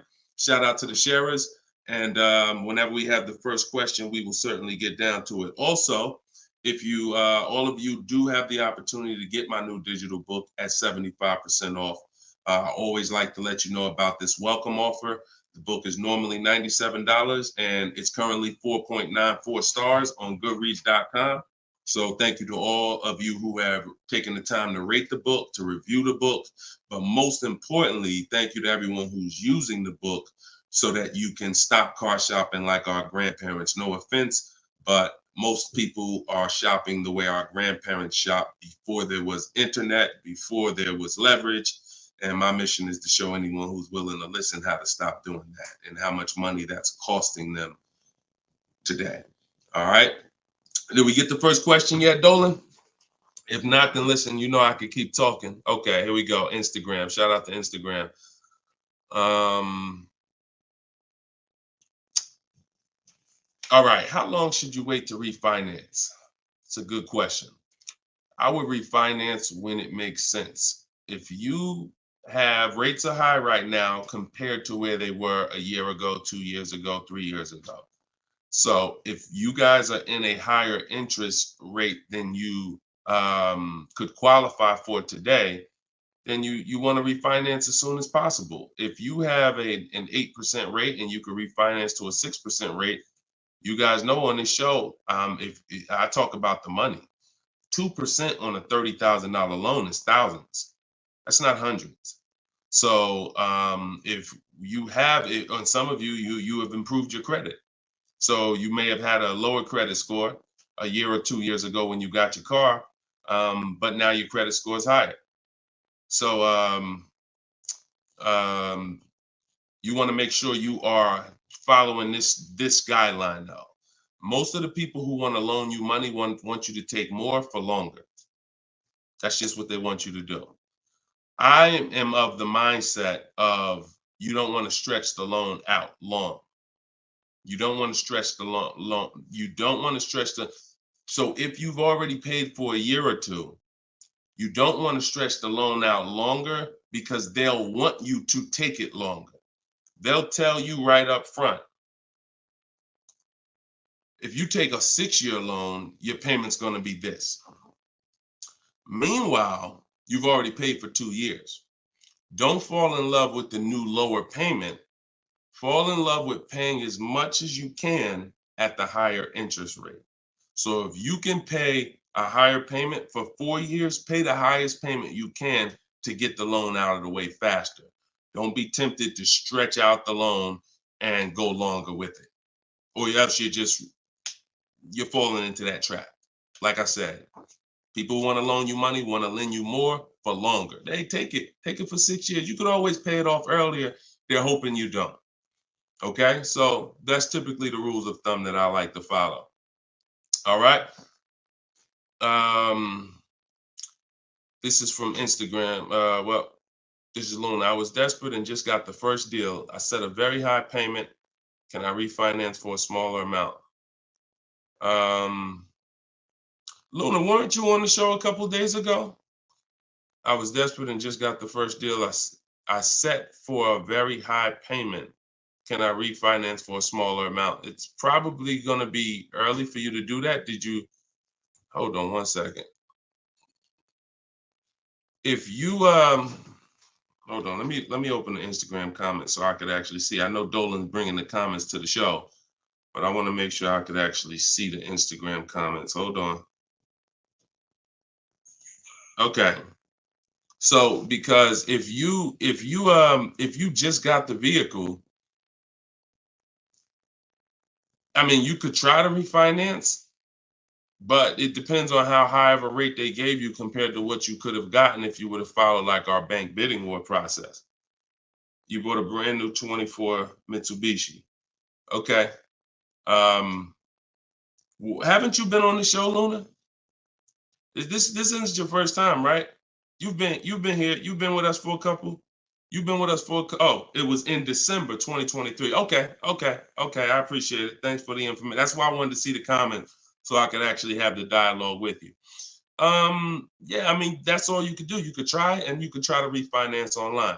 You can go on Google and type in auto refinance online and start to see what those companies look like and see if but you need to know your rate, and then you need to know what the companies that'll refinance you are offering you and see if it makes sense. If you got a higher rate than you could have gotten, then certainly you can refinance. If they got you the best rate that you could qualify, then you may have to wait a little longer, but usually, it doesn't hurt you to check, especially if you're in a considerably high interest rate. You certainly want to see if there's a possibility, because like I said, 2 points, 3 points on an interest rate is thousands of dollars, not hundreds. All right, TikTok, y'all gonna spend some time with us. Can y'all tap the screen and shoot the likes up if you're gonna talk money with us? Here's the thing, y'all. I'm gonna be honest with y'all. Y'all know I've been this way from day one, and I can't be any other way. I'm considering, and some of you know, I'm gonna tell y'all a story because I'm gonna keep this real, real, real, right? So in 2021, we did a podcast. It was called the Auto Advisors Podcast. The Auto Advisors Podcast got 10,000 downloads in the first 90 days, which was a great metric for a new podcast. I stopped it. You know why? Because we're in the way the podcast is, and I'm just keeping it 100% with y'all. I'm never gonna stop doing the information, but if people don't engage with the show, then we'll just keep the rebroadcast going. The rebroadcasts are great. I'm 100 for my lifestyle, for my getting the information out. We do tons of free social media videos. I just don't want y'all to be questioning, Dad, why Deshone not doing the live show anymore? Because the live show needs to make sense. I've been telling y'all to share. I look at the shares. I see the people who come regular. I see not a lot of people share. All good. I just want y'all to know that when you can't ask the questions and you got to just do the rebroadcast, that's going to be the reason why. That's really going to be the reason why. Because we can sit back and we can let this live stream go 24/7. I love it. Dolan runs it. It's great. We sell a lot of books throughout the day. People get their questions answered. It's great. If y'all like Deshone, I would really like to ask questions and have the opportunity for my family to ask questions and get their questions answered, then y'all gonna have to show up. Y'all gonna have to show up. It's always been that way. Now, we're gonna have information everywhere for you. Free social media videos, my free masterclass is in my link in my bio. But if y'all want to keep this show going this way live and not just see 24/7 rebroadcast, then y'all gonna have to make sure y'all show up. And if we don't see the likes and we don't see the shares, then it's all good. That tells us everything we need to know. because there's nobody out there doing what we're doing right now. So if it was 20 other people doing these shows, then I understand. We got to make sure we're better than them. There's nobody doing what we're doing right now. So it's up to y'all. All right, so Dolan, let's go. TikTok question. Can I get a new lease with no money down and get the same car payment monthly, turning my lease in soon? But that depends on how good you're going to shop. See, if you got, a lot of people are going to be fooled into this conversation. Car salesman calling them saying, hey, I could get you out of your lease, keep your payment the same, and you'll be good. That's the conversation they're going to go for. Now they're going by 2021 and 2020, well, really 2021 payments, which were the highest in history. And what they're depending on is they're hoping that most people don't ask a question. You already been paying this, you already been paying the high payment. What if I could put you into 2024 for the same price? Meanwhile, those prices that you were paying were ridiculously high. All through the pandemic, most 99 probably percent of people were paying ridiculous payments. That's why I always show Bonita. So when you look at Bonita, Bonita is the one who got one of the most popular vehicles during the pandemic. It was a Kia Telluride 2022. She got it for $600 out of pocket, $600 a month. It was like a 1.25% lease. How? Sitting at home and shopping offers.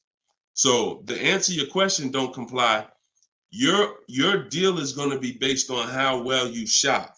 And what I'm teaching you to do is to stop going into dealers because 80% of them are overpriced. So you're going to go into a dealer, do your test drive, and then you're going to come home and you need to get at least 5 offers. Now you could do it my way. In my book, I have a strategy called the 25 to 5. We go online, we go to the dealer's websites, we put in what we want, 25 dealers' websites. It's a copy and paste template. Then we have conversations by email because out of those 25 dealers, figure about 10 are going to have a car we want. And then we're looking to get 5 to 7 offers. If you shop the right way, you're not shopping the right way if you don't see a $150 to $200 difference between your offers. You're just not shopping the right way because we know I've helped. Personally, we have about 1,600 people in our car shopping course, in my coaching program, and we probably have about 6,000 people who have my book.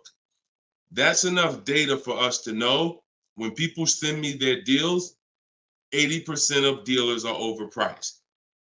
What's the message then? If you don't get 5 offers, you're going to overpay. Hands down. Not 3, not 4.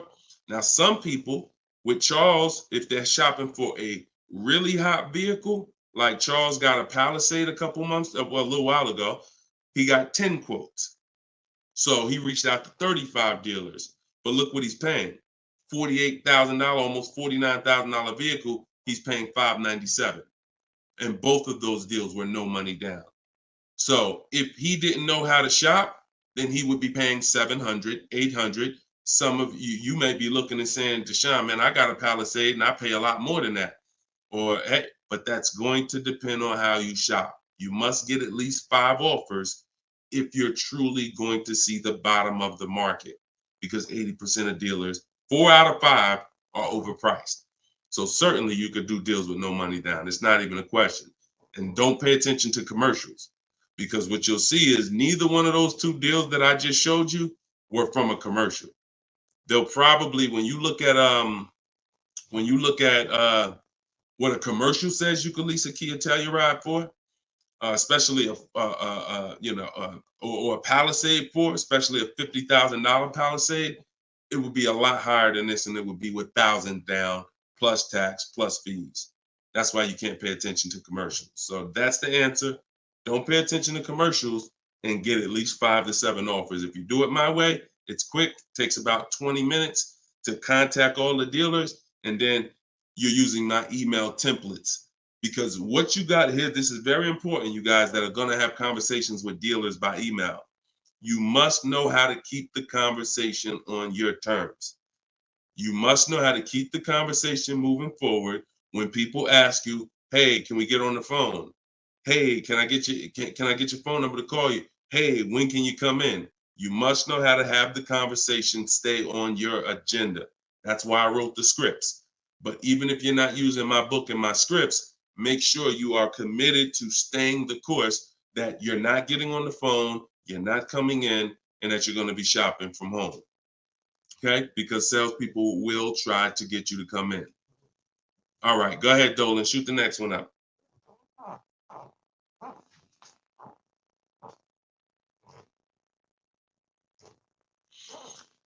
Okay. Hi, the dealer wants to run my credit card. I just watched one of your videos and you said don't let them do that. They want to run your credit card for what? Let's give Bless the chance to type. Are you purchasing something? They want to run your credit card to run your credit? Or did you mean they want to run your credit? What are they trying to run your credit for? I mean, your credit card for. Now, if you have made a deal with somebody, when we make a deal online, oh, you mean running your credit? For what? What's the purpose of you running my credit? And that's not even what the ad. See, when you request your offers, you're requesting your offers by email. And we're always telling them assume tier 1 credit. There's nothing else for us to focus on. What is the purpose? Now, again, let the 80% do what the 80% do. Lie, tell you stuff. You need to have other dealers in your inbox to know. Sometimes people say, well, Deshone, this dealer said, this one dealer said they don't lease. I said, okay. How many other dealers that you talked to said that? No one yet. Okay. When 80% of them say that, that means they don't lease that car. One dealer, they might be having customers come in, don't know what they're doing. Oh, yeah, no, we don't lease. Oh, okay. Well, I guess how much is it to purchase then? So let the 80% do what the 80% do. When we shop by the numbers, and when you shop by the numbers, you win, because if this dealer lies, the other dealer is exposed that they lied. So one dealer says I can't lease, and then 4 other ones give me a lease offer. Clearly, you were lying. So don't worry about what one dealer says ever. That's why you need to be having multiple conversations at all times.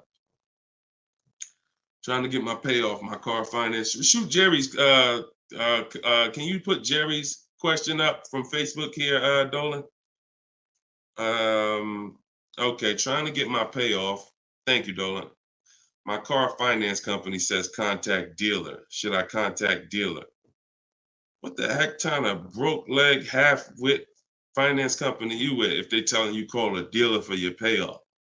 What's the name of the company? What's the name of the company? You got to realize how the banks is in bed with some of these dealers, and you're going to understand that. The dealers couldn't have did Hyundai.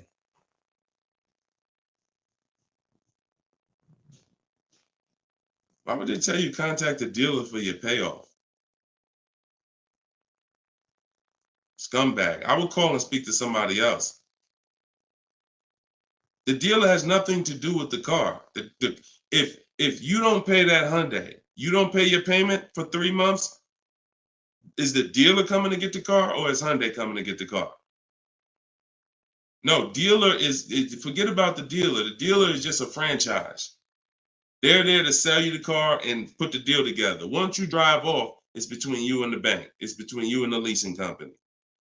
So why would the bank be telling you to go to the dealer? It's kind of like they're sending you, all right, so if you're calling for your payoff and the dealer says, oh, well, I'm going to charge you this much and this much and this much, because people will try to get their payoff, or people tried to buy their leases out, which is a terrible idea in most cases, but people were doing it and dealers were charging them a lot of money on top of their payoff, charging them fees on top of the payoff to buy their own lease. So I would call Hyundai and I'd ask for somebody else. I literally try to escalate that. Can I speak to a manager? Can I speak to somebody? Why are you telling me to call the dealer when the dealer is not who? The dealer has nothing to do with the car anymore at all. From the day you bought it, it's between you and the bank. You're the one that I owe. Why can't you tell me my payoff? And I would speak to somebody until I can get somebody on the phone who could give me an intelligent answer. That's ridiculous. That's ridiculous. TikTok quiet today. Y'all quiet on TikTok, boy. What's going on? Are y'all gonna send questions in? Let's keep them coming from Instagram then. TikTok, y'all usually be the ones sending the most questions. Let's go. What's up, Ron? What's up, James? Let's go. Type in your questions if you want. Let's go. We'll be here for about an hour. Deshone got the ebook. Sent email templates out, got responses, perfect. Using the counter offer calculator, perfect. And they usually, and they either stop communicating or say I have to come in to do any further negotiations. We have scripts for that. We have scripts for that. No, none of the other dealers I speak to have said that. Just go to the script. Every single thing is a script because I know what they're going to say. I had to use those same templates.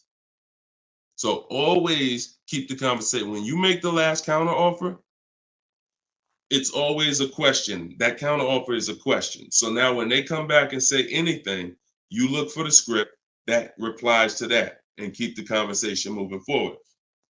You know, once you send the counter offers, now you're just getting to the point where you're trying to see who's the best one. That's it. The counter offer calculator makes counters based on the best offer. So whatever that best offer is, it counters everyone. See, and they may stop communicating because they're already high. So if somebody gives me a 1.1% lease and other people give me a 1.4, 1.5, 1.6, when I counter, I'm countering based on the 1.1. Because once one dealer gives me that type of discount, I know that y'all just choosing not to. That's why if they say, how'd you come up with that number? The script is always, it's a little bit lower than my best offer I have already. So they know you can act like this is the bottom price that you have, but we already have the best offer here. That's why we always put in the offers, and the counter offer calculator creates the counter offer based on the best offer. I don't care if none of y'all reply anymore because y'all already showed me y'all are overpriced. So I'm gonna let you know that based on my counter offer, I know this deal could be done.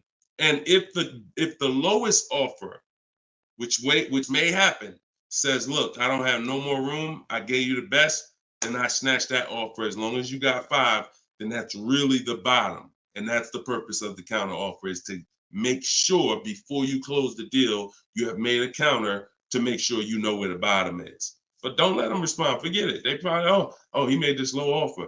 You know you could do that deal, but that's all right. I'll get the car from your competition. All good. All good. All right, next question, Dola. All right. All right. That might not have any other questions. I have an isolated event. Car was totaled. Check getting cut this week. Can I pay to speak with you 30, 60 minutes for the single purchase? No. No offense. I've been helping groups. You gotta understand, y'all.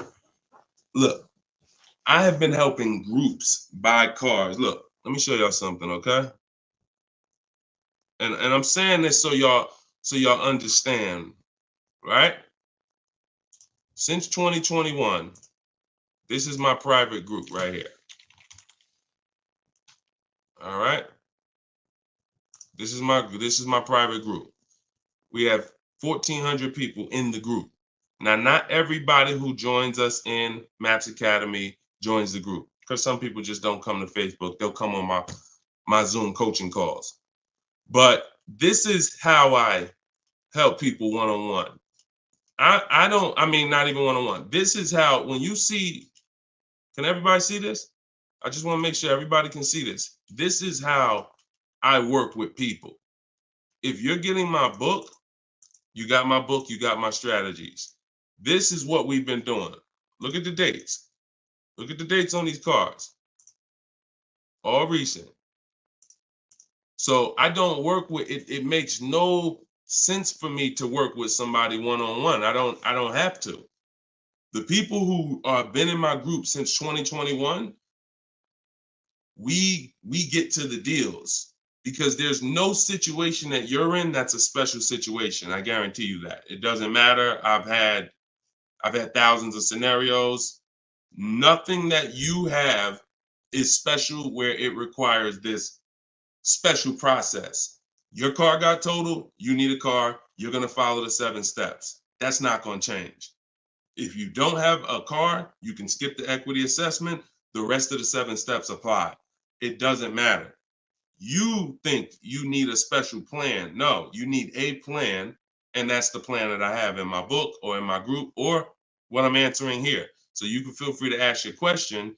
But your situation, this is very common. There's probably 1 million people around the country in your situation right now. Car was totaled, need a car. Common, very common.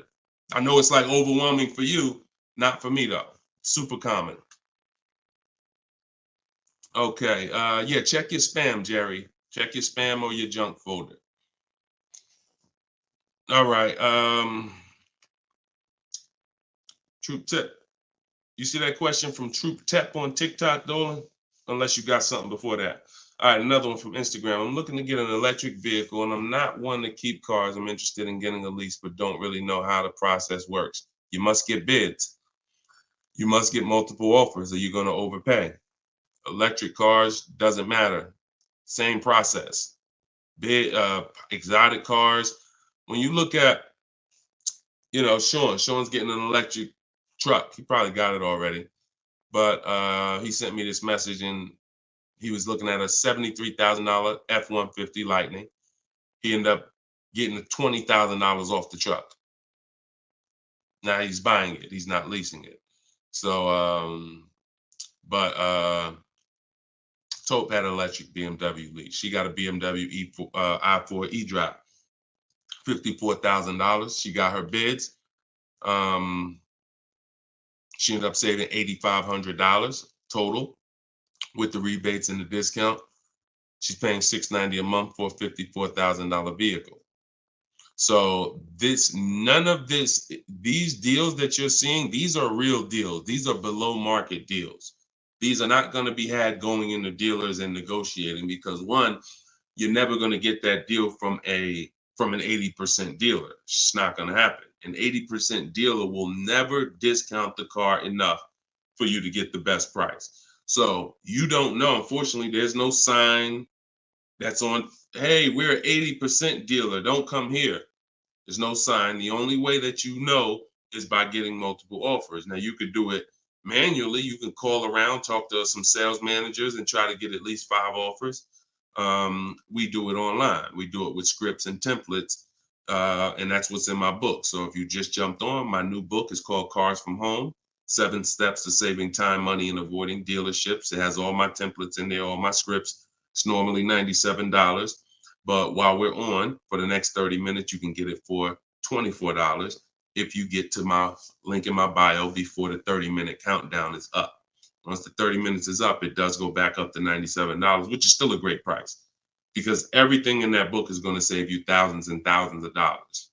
That'll be the most valuable book, but that's only if you want to use my scripts, my resources, and have me do the talking, which is you typing.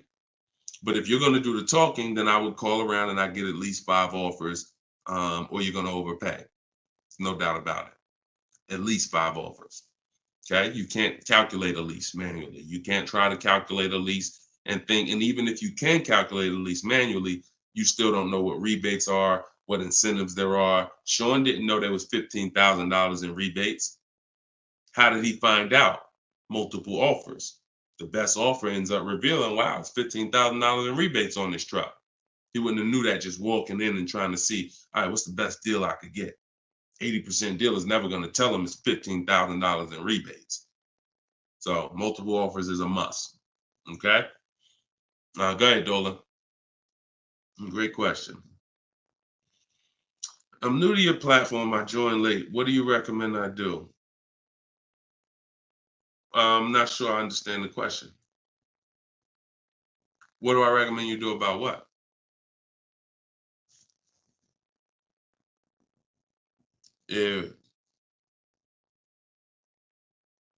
Yeah, Troop Tap. Send a follow-up question to that because I don't really know what you mean by that. What are you're new to my platform? Are you talking about this show? Just be a little bit more specific with your question. Let's see if we can get you an answer. Swagger at Instagram says, I have an S550, still owe 40 grand. I plan on paying it off by summer 2025. Should I trade it for an S63? Run a race and start another race. The whole nother race. So you buy a whole car, spend years to pay it off, throw tens of thousands of dollars at it, pay it off, and then go trade it again and do the same thing over and over again. Next time with a higher price car that you will throw more money at. This is the problem. You don't understand leasing. That's the problem. See, there's no way to make that make sense. You still owe 40 grand on the S550. You're trading in your cars while they're still losing value every year dramatically. This is what we call the depreciation curve. If you've been on the show, you've seen it before. If this is your first time, this is how you understand what's going on with your car. This is the unseen expense. So when you buy that S-Class, it's losing thousands of dollars every couple months. And then you're see, there's three kinds of people. People who get great lease deals. Well, I'm not going to say that. People who lease, people who buy and keep long term, and they keep long term so that they can avoid the depreciation. And then there's people who are stuck in this middle right here. This is 2 years, 3 years, 4 years, 5 years, 6 years, all right here, when your car is losing the most money. So what you do is, see, it has nothing to do with how you paid for it. You can pay cash, doesn't matter. When you take a loan, now you're financing this depreciation and you're losing more. But when you say, all right, I bought this S-Class, now for the next 6 years, it's going to lose tens of thousands of dollars, and then I'm going to turn around and I'm going to trade it. You never get to a point like where you can win for the purchase. See, some of you've been taught paying off the car is the win. No, it's not.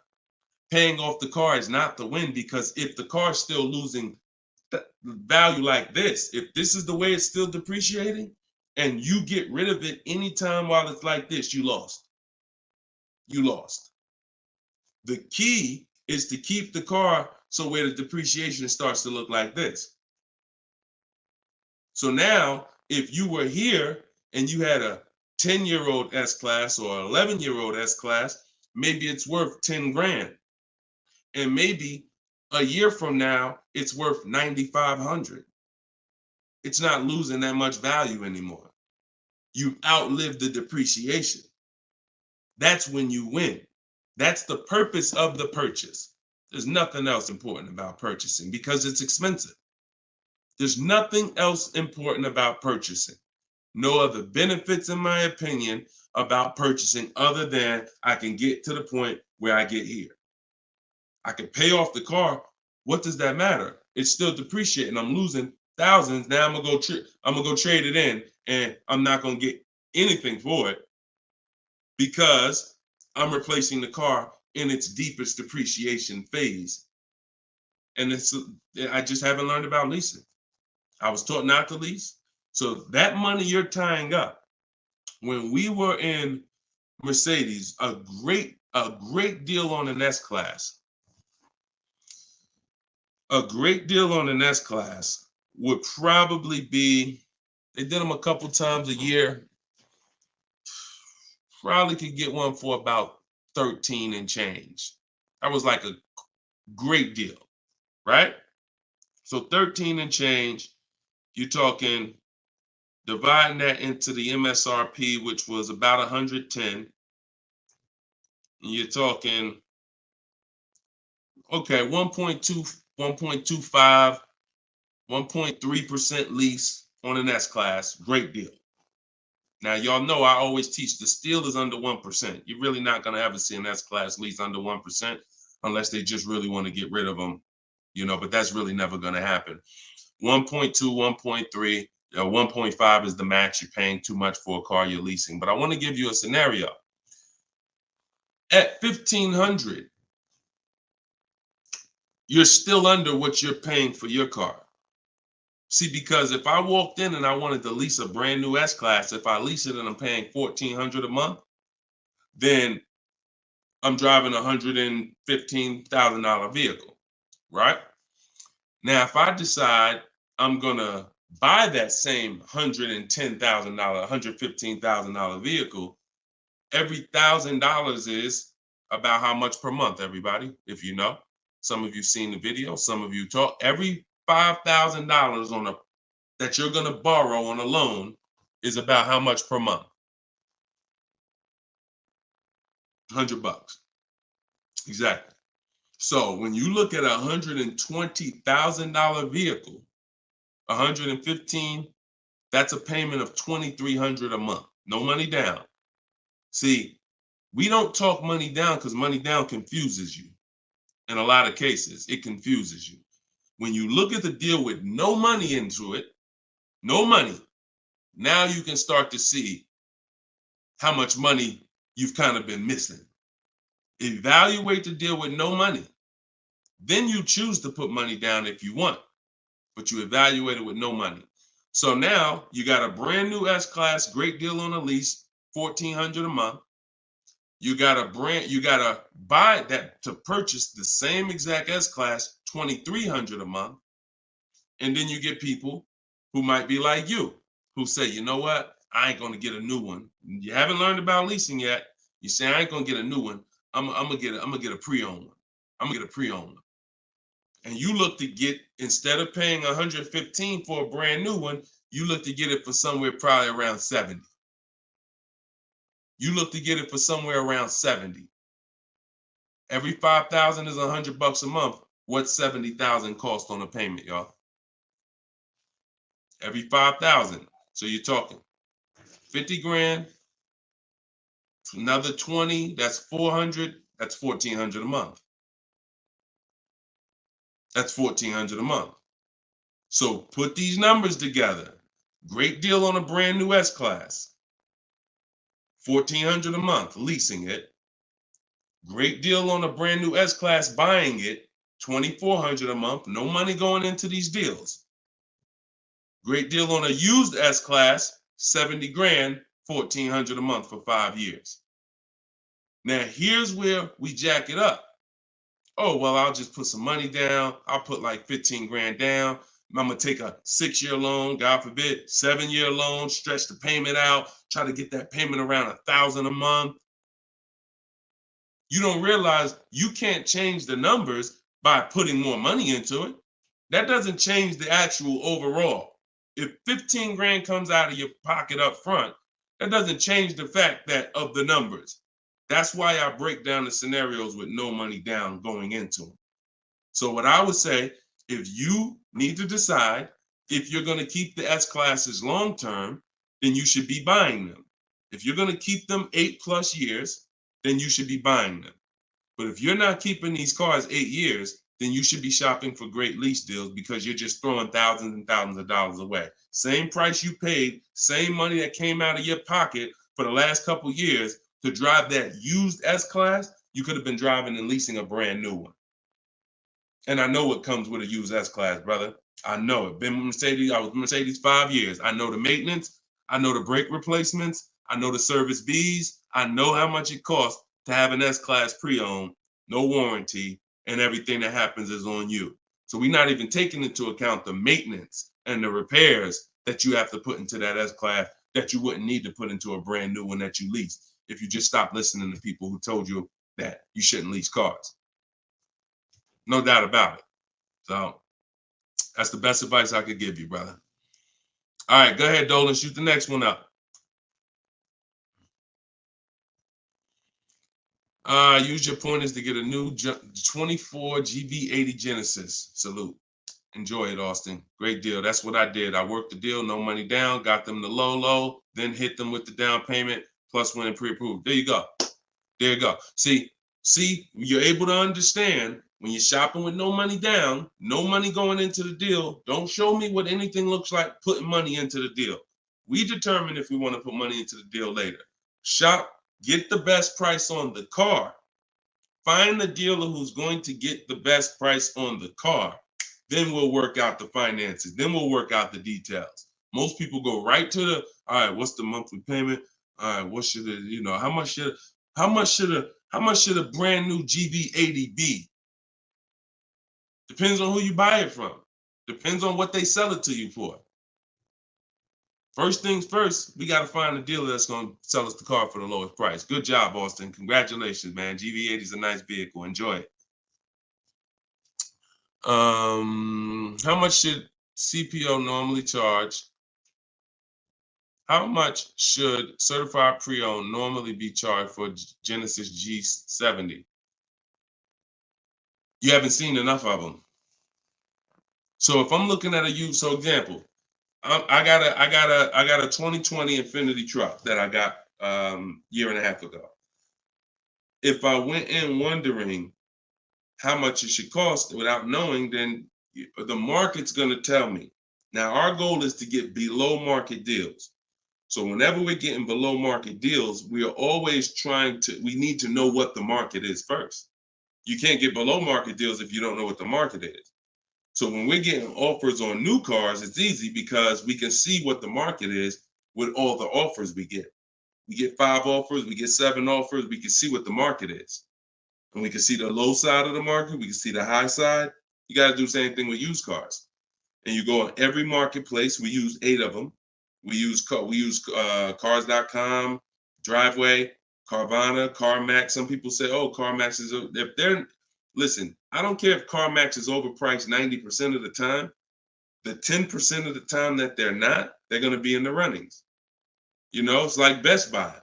I know Best Buy is going to be overpriced for electronics 90% of the time. But when I needed to get an iPad for my wife, Best Buy had the best price. So if these people need to be in the runnings or you're going to overlook some savings. So yeah, we'll look at, CarMax, Driveway, Carvana, Carfax.com, Cars.com, Auto Trader, Car Gurus, eBay Motors. So we're looking everywhere there used cars. And then we're going to look and we're going to sort by lowest price to highest price to see where the low side of the market is. Then we do our narrowing down. I need to know what the low side of the market is. If it's 24, if it's 4, when I was shopping for my truck, the low side of the market was 30 to 31 to 32. That was the low side of the market. So when I saw it and I narrowed it down based on Carfax. This is how we narrow it down. This is my system. All in my book, all of what I teach, all of my live shows, this is our system. Narrow it down by title history, then service records, then accident history. Then we need to check the original MSRP. Can't get a good deal on a used car without knowing the original MSRP. How you gonna do that? Who's bought a used car in their life? Type the letter U. If you bought a used car in your life, type the letter U in the comments. Anybody who's bought a used car, type the letter U.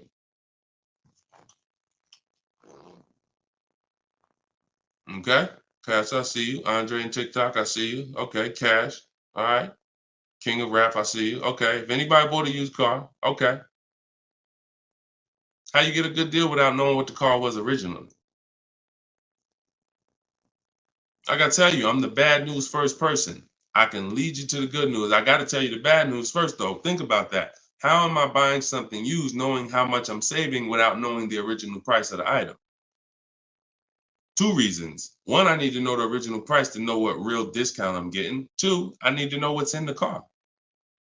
So when I narrowed it down to I had 4 Infinities that I had narrowed it down to. They were all white. They were all asking between like 31 and 32, similar price range. This is where we get in trouble at. I pulled the original window stickers of the cars. I see that one of them brand new was 46. One of them was 48. One of them was 52. And the one I got was 54.5, brand new. So I'm able to see the discount percentage. In my book, I call this the true value percentage. This is all that matters when it comes to price. And once you do the check and make sure it's a good car, title history, service records, accident history. Okay, now it's time to get to the money. I need to know what the car was originally. I know 54,000. This one I paid 31.8 for. I got a 42% discount. Now, if I would have took the one that was $1,000 less on the asking price, because I didn't know how to do this. Now I didn't know that one was only 48,000 brand new. So it's a smaller discount. It's probably only saving me 30 something percent. The one I got was 42%. Forget what the dealer's asking. The dealer was asking $1,000 more than the other ones I was looking at. But once I saw what the original price of the car was, I knew that that was the best value because you got the most expensive car brand new. Why would I take a car that has less equipment because they're charging $1,000 less for it? But it has 7,000 less equipment in it, 7,000 less features in it. It's the little things, y'all. It's not the big thing. It's the little things that you're missing. And this is what we do. This is why I'm here.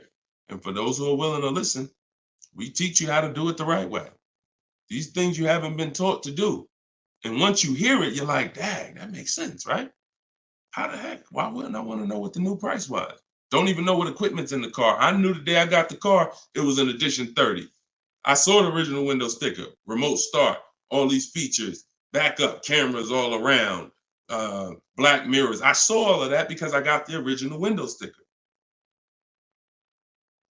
These are the things you must do. And the last thing we do is we verify there's no bogus fees before we go to the dealer.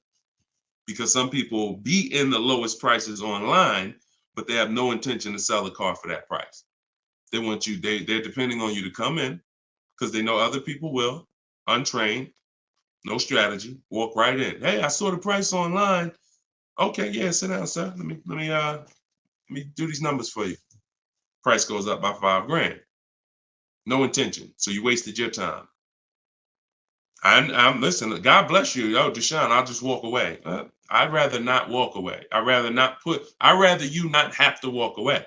And when you truly learn the science and the right strategies of shopping online, like I'm teaching you, you won't be walking away because all you lose when you walk away. Still need a car, don't you? Somebody else just gonna buy that car. It's not like you like, oh, I'm gonna put a sign out. Nobody buy this car. They wasted my time. That car gonna sell. So it's best to learn, how can I make sure I never put a dealer in a position to waste my time? Because while you were at that dealer that was overpriced, the best price car was selling. Because the best price cars don't wait online. They 24, 48 hours, they're gone. So while you wasting your time with the fake dealers, the best ones are the car's gone. That was really the good deal. Okay, so you do all of this from home before you go. By the time you go to a dealer to see a used car, you should already know if that car drives the way I want it to drive, the deal is done. This is the best price online. And when I get there, I usually ask for $500 to maybe $1,000 off when I get there. Never over the phone. You have no leverage. Why would I call a dealer that I know, I've done my research, you got the best price car in the market, and call them and say, hey, could you take off another $1,000? No, there's no leverage there. You make sure there's no bogus fees. Then we go. We're there. We test drive. I like the car. Could you do another 500, 1,000? If they say no, you know they're honest. Hey, I don't have a room. Oh, hey, I just put the car online 2 days ago. Like, I haven't even given it a chance yet. I understand. I'll take it. See, you got to know when a deal is in front of you. And that's the problem. You don't have enough information to know when a deal is in front of you. So you're going to hesitate. And you're going to walk away from a deal because you think, oh, nah, dude don't want a deal, man. I asked him to take off $2,000. You can't take off $2,000. You didn't do your research. Because dealers use a tool called vAuto. They know where their car is priced in the market. vAuto tells them where every similar car is priced at online. So if they're the top 3 prices online, they run their business a different way. They want to sell cars fast. You can't go in thinking you're negotiating with someone who marks their cars up by thousands, who's number 15 on the price list. You walk into the best price deal online and think, yo, I'm asking for $2,000, $3,000 off. Let's go. You don't want to negotiate?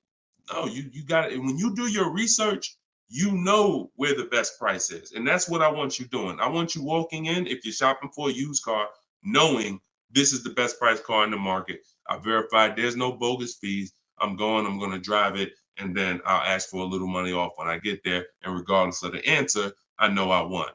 They split it with me, I won. They can't do anything more because they're the lowest already, I won. If they accept the offer because they're just like, listen, you drove down, man, let's go, let's get it over with, I won. Either way, I win. That's the name of the game. Thanks, Austin. I appreciate you, man. Go ahead, Dolan. Next question. Okay.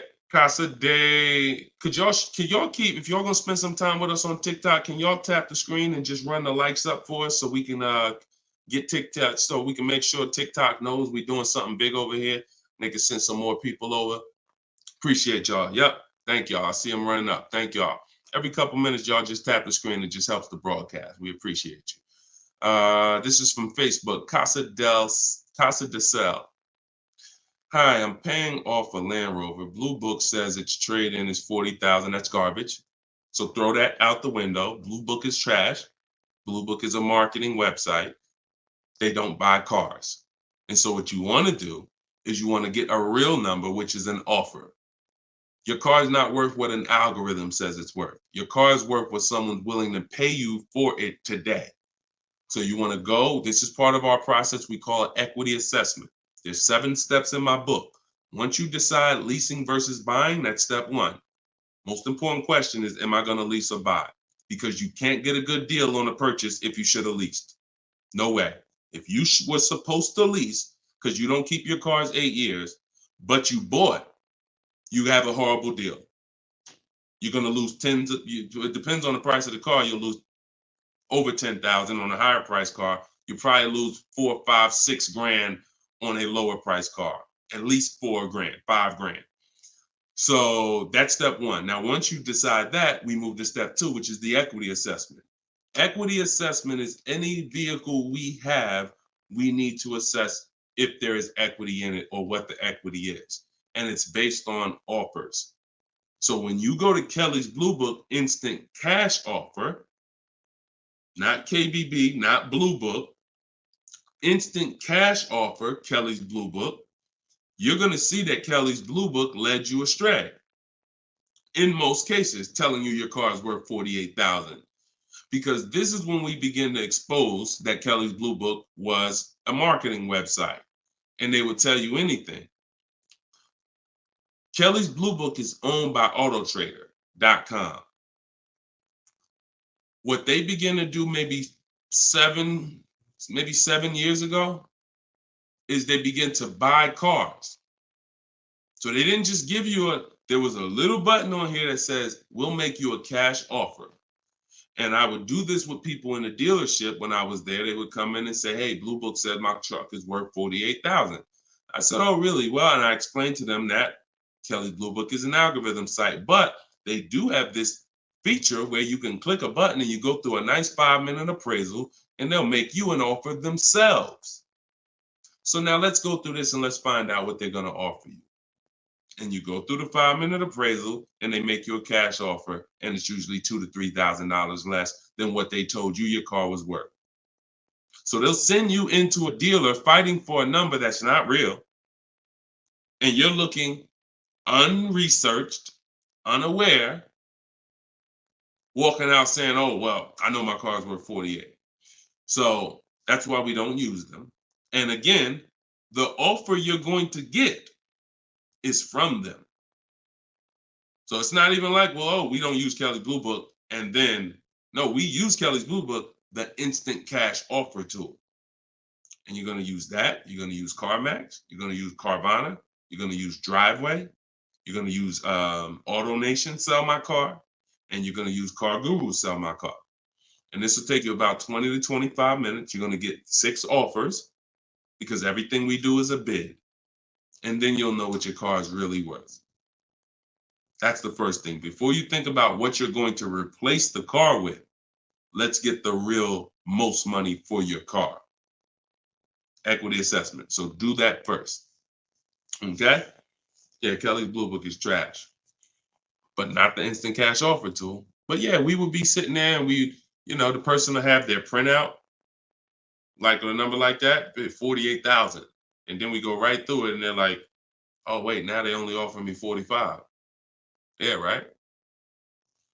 So if the people who told you your car is worth 48 is only offering you 45 for it, what does that tell you? Oh, go back to that site that they offered you 48. You see all those banners, see all those marketing banners and ads? Yeah, that's why they need millions of people to come there to have that make sense for them. All right, go ahead, Dolan. Next one. Right. This one's TikTok. Can I get advice on walking in a dealership with a check in hand strategy? Don't walk in with a check in hand. 80% of deals are overpriced, Andre. You can walk in with a check in your hand. If you get somebody who's really good, they're going to take the check. And that's the mission. Get that check out of your hand into our bank account. And if you're dealing with an 80% dealer, you lost. See, again, I'm giving you boundaries so that you can understand. If you break the boundaries, if you choose to go over the boundaries, that's fine. But I've been doing this for a very long time, and everybody that knows me, everyone that's close to me, be it here in New Jersey or be it in my group, they know that I'm the person who helps you save the money on cars. I would put my money against anybody that I'll get a better deal than you. Now, if you're shopping, I wouldn't put my money against any of my people who learn from me. Anybody that learns from me, I wouldn't bet that I could get a better deal than them. If we got the same time frame, we're gonna get about the same deal. But somebody who has no strategy, just shopping, going into dealers, I'll put any amount of money. I bet you $1,000 today that I get a better deal than you without even leaving my house. So I want you to be in that position because you don't know who you're dealing with. If you're in an 80% dealer, they knock off $3,000 for you, $5,000. You think you won? Look,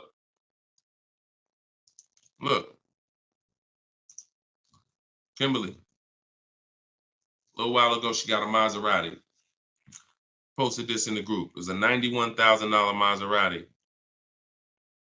She ended up leasing it for $944, but I want to show you the money breakdown. Before she accepted that offer, she had an offer of 20 grand off right here. So she had an offer on an 86, so pay attention to this. $86,000 vehicle, they were taking 20 grand off for her, 20,700 to be exact. She ended up going and getting a $91,000 vehicle for $944 a month. So even a better deal. So she ended up saving more than 20 grand, more than 21 grand. Why is this so important? Because if she would have went in and got excited, she'd have walked into a dealer, walked in, and somebody would have said, all right, listen, I know you're serious. Today only, I'll knock 10 grand off for you. 10 grand. She probably never heard that in her life. $10,000 you're going to take off the price of the car. Yeah, I knocked 10 grand off. All right. Somebody who's not educated, someone who's not researched, rather, someone with no strategy. Let's go. Let's sign that. And telling our friends, you know, they took 10,000 off from me. Until we get 5 to 7 offers, we don't know what the best number is. She wouldn't have saved over 21,000 on her brand new Maserati. So when we talk about this money is not hundreds. This money is thousands. Some of you, if you're buying luxury cars, tens of thousands, 5-figure deals that you are going to just leave on the table. Going in, that's some 1990 joint. Oh, walk in, check in hand. Yo, I got a check. Who wants to sell me a car? 1990. You're doing the same things that someone in 1990 did. Let that sink in. So what do? You stay home, you get offers from home. Now, all of you who are like, Deshone, I want to do it your way. I don't want to have to figure this out. Give me the roadmap. That's my new digital book, Cars from Home, 7 Steps to Saving Time, Money, and Avoiding Dealerships. All my scripts are in there. My strategies for leases, my strategies for purchases, my strategies for used cars, the bank bidding war, where we make banks and credit unions bid for our loan. We guarantee all the money that we want to guarantee that there was not a dime that we could have saved when we make our car deal. And the only way that's going to happen is through bids. When I sell my car, not trade it, I get bids. When I buy my car, I get bids. When I get my loan, I get bids. You walk in with that check, man, that check won't be in your hand very long. So everybody can get the book for 75% off. It's normally $97. But in my TikTok bio, click the link in my TikTok bio. You won't leave the broadcast, so you could actually come and catch the last couple minutes of the broadcast. But go there as long as you get there before the timer. It's 30 minutes. Once the timer hits 0, it's back up to $97. And if you're on Facebook or if you're on YouTube, we got a link in the comments section for you. If you're watching us on a television, then you can use your camera and you can scan the QR code and it'll take you there. Get your book for 75% off, and you'll have these strategies for the rest of your life. And I also update that book. Some people say, man, is the book available in print? There's too many things that change. I change scripts. I change templates I use, websites change, Vroom went out of business. I need a digital book. I can update the master file so that way you open this book a year from now and it's updated. So you'll see some of you got it 2 months ago and you open it today and you're like, wait, I see something a little different. Yeah, because I update the book regularly. So get your copy before. And even if it goes back up to $97 and you miss the welcome offer, what are you going to save? What do you really think? How much money do you think you're going to save using my stuff? That's what you should be holding me accountable to.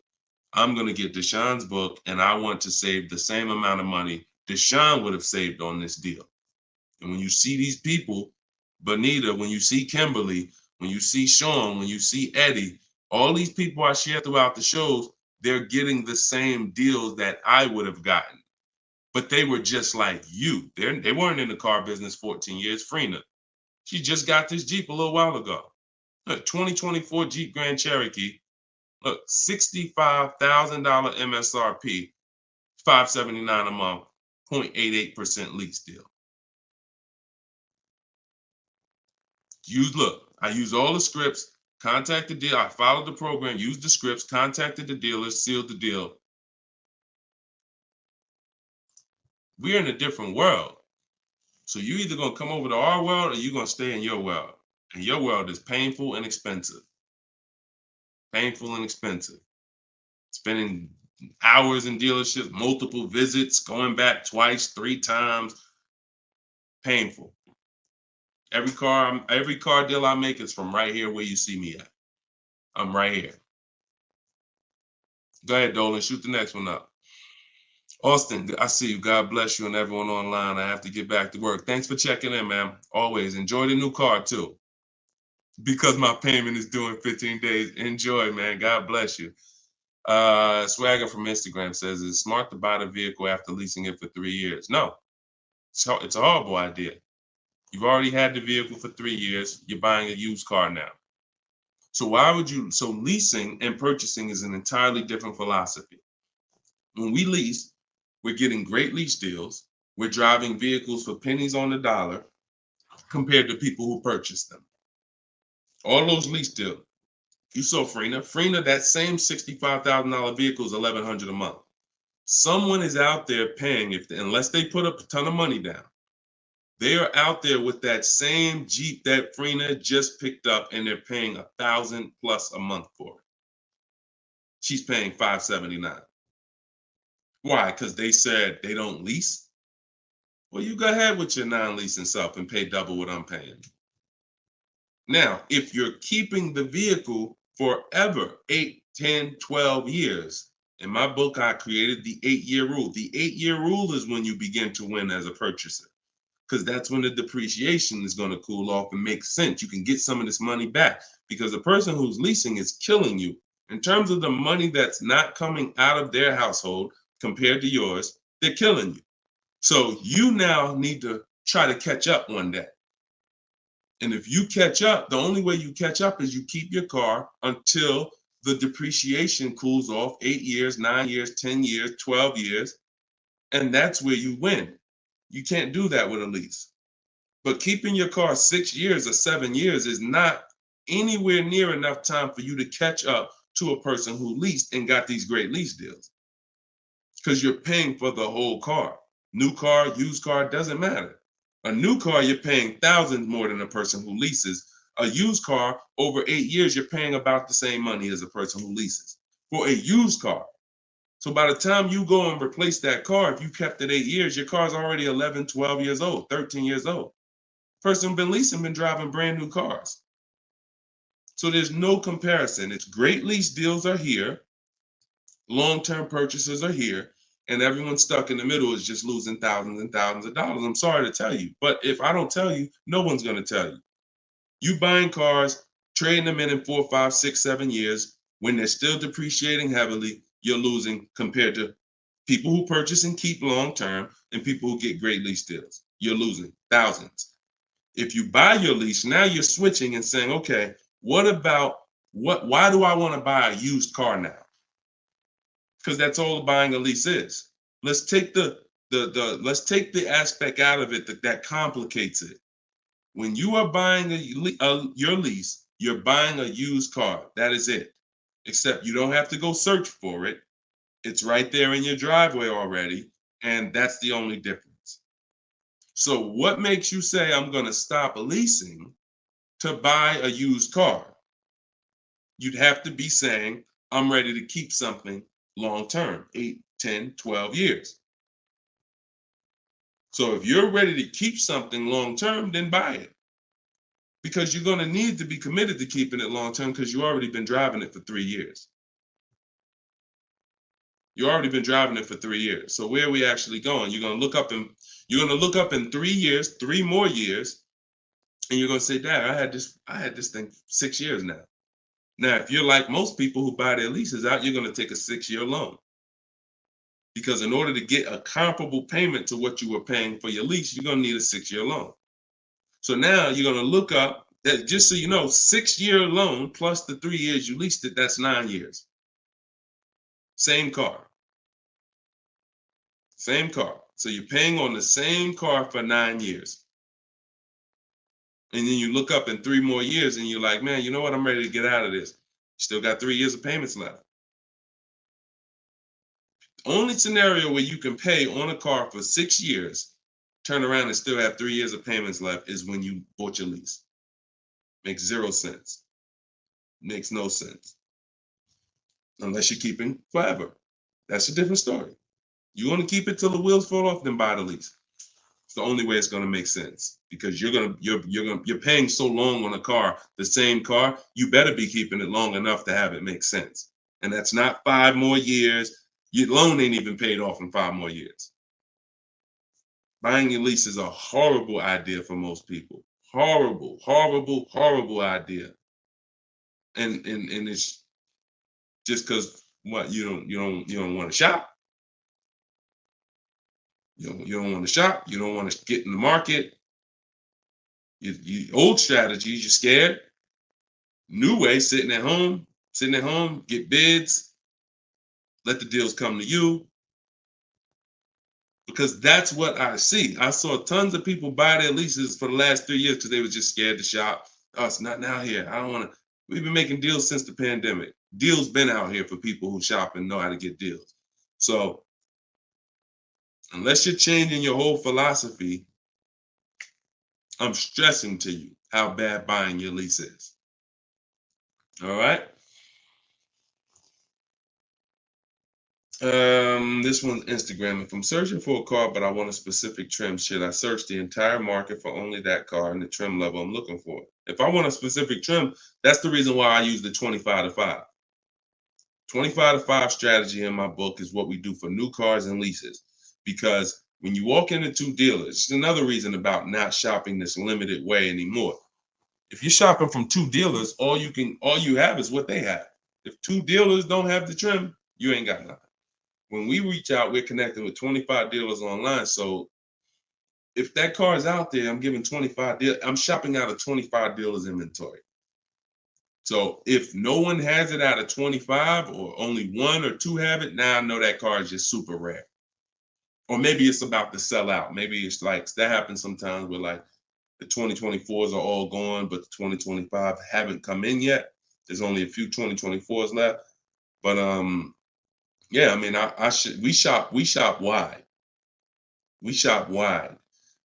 Several people who are learning from me and you're getting deals, they drove. A lot of those people that I showed you throughout the show, they drove 45 minutes, an hour and a half to get to the vehicle when they're picking it up. Look at Sean. Sean specifically And this is how important. I'm gonna let someone else tell you why shopping this way is the best. Because he said, look, he saved. I said I said you're saving over 20 grand with the discount and the rebate. But the only way to know is this the best deal is to compare to the other offers. Because again, I don't know if you could look. I sold a Maybach back in 2015. It had a $20,000 rebate on it. So I don't know if the rebates is 15. What if they got a $20,000 rebate on that? Now that was a $240,000, $260,000 vehicle, but still, you just never know. So I said, if you're going to compare it, you're going to compare offers. He said, yes, I got about 15 quotes. He said, I couldn't find anything under MSRP. He ended up expanding his search to 150 miles to find this deal. So he's driving probably 100 miles somewhere. I doubt it's all the way 150 miles, but maybe he's driving 100, 120 miles. But look what he's saving, 20 grand. So we don't do local because you only buy your car once every couple of years. So you buy your car from who makes you the best offer. You service your car from where it's the most convenient. Yeah, we drive to get our deals because most of the time the dealers that are near you, they feel like they own you anyway. So when they see the zip code, they think, oh no, we don't have to make, this person's local. This person's 20 miles away. No, we're not gonna do nothing crazy.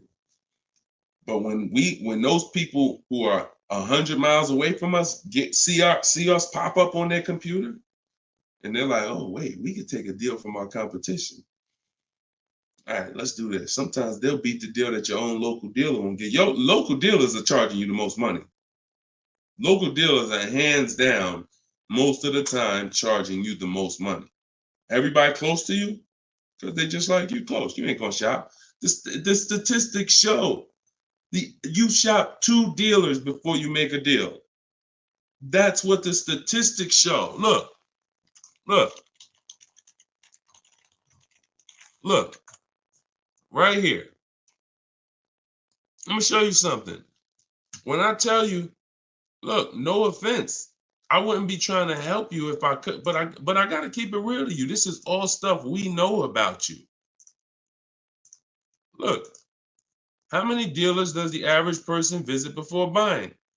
39% future car buyers plan to visit at least 3. They won't, because the actual statistics show 4.2 websites a person visits, and then it's 2. It's actually 2. Hold on. Let's see where it's at. Only 1 in 3 potential. The answer's 2. I ain't got to tell y'all. People say, oh, I plan to visit 4 dealers. You ain't visiting no 4 dealers. You're going to get tired. Time you get to the 3rd one, you're going to be like, okay, this is getting old fast. I think we could get it over with. 2 is the answer.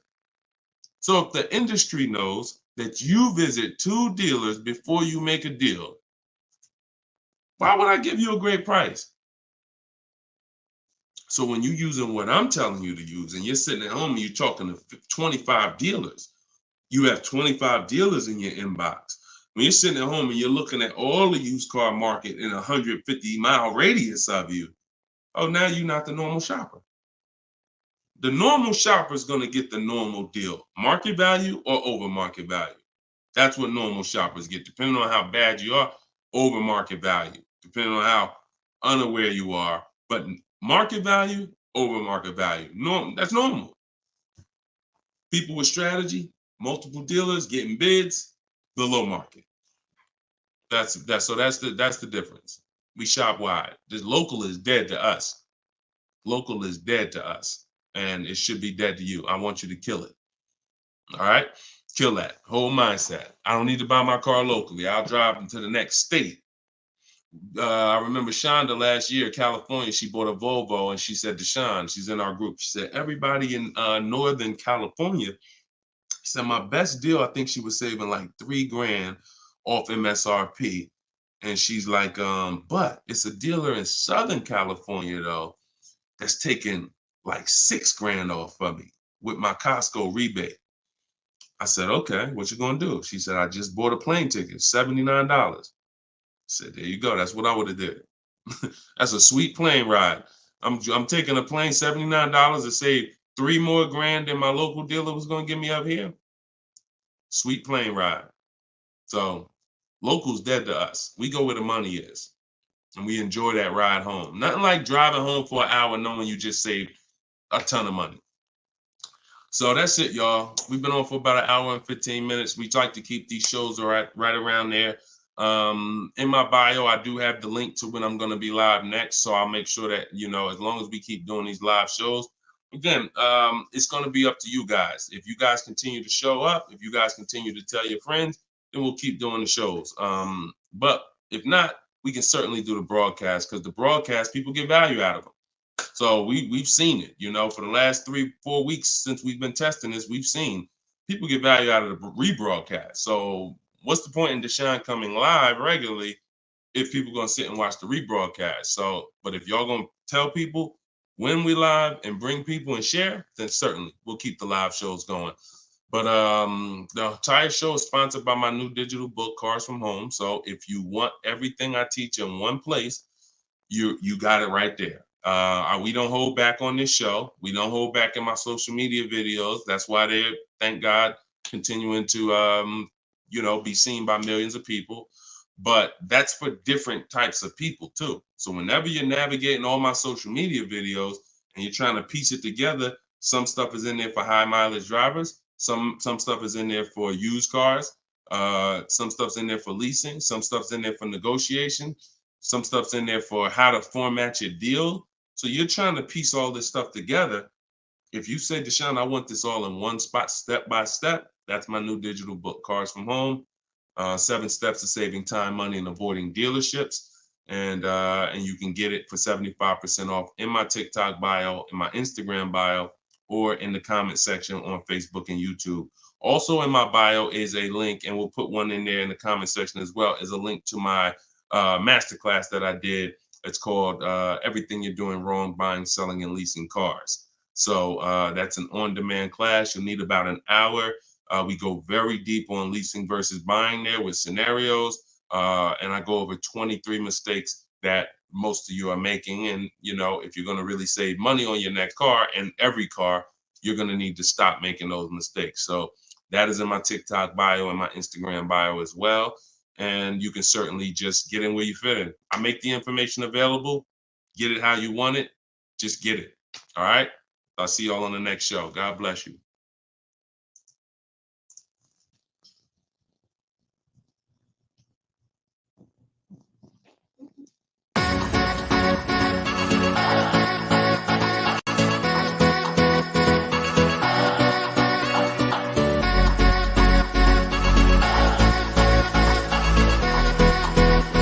The worst possible thing you could say when you walk into a car dealership. I spent 5 years with Mercedes-Benz, 5 with General Motors, and the worst thing a person could say when they walk in is, if you could just get me to this payment, we got a deal. So your loan's probably still like 19, which means you got to pay to get out. You're upside down. It's called negative equity.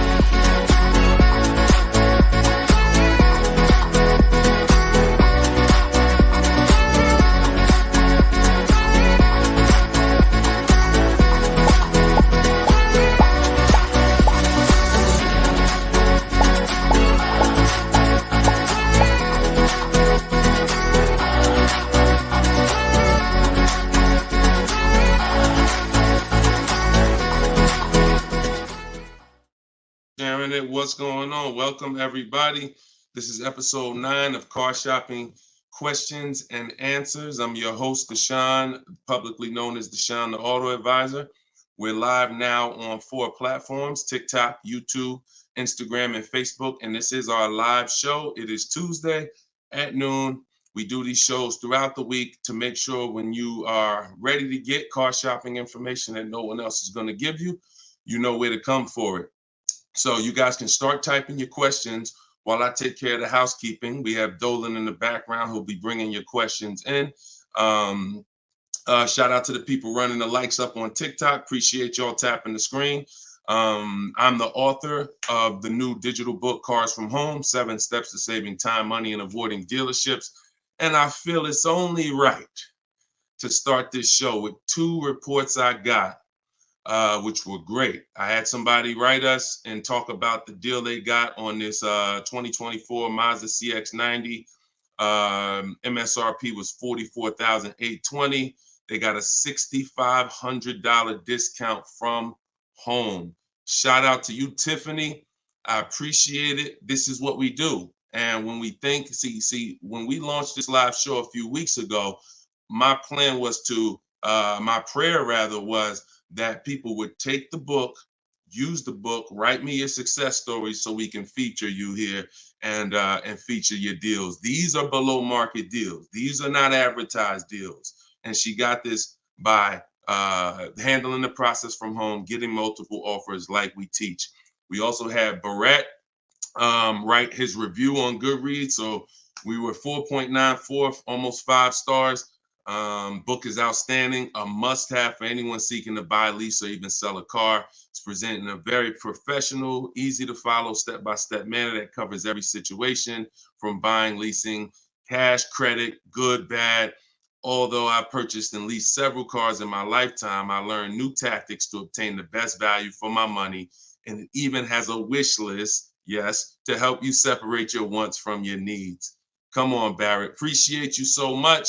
Everybody who wants to get your copy of Cars from Home, it's normally $97, but for the next 30 minutes, you can go to my TikTok bio or my Instagram bio, or we have a comment pinned for you guys on Facebook and YouTube, and you can get your book for 75% off. So you won't pay the normal $97.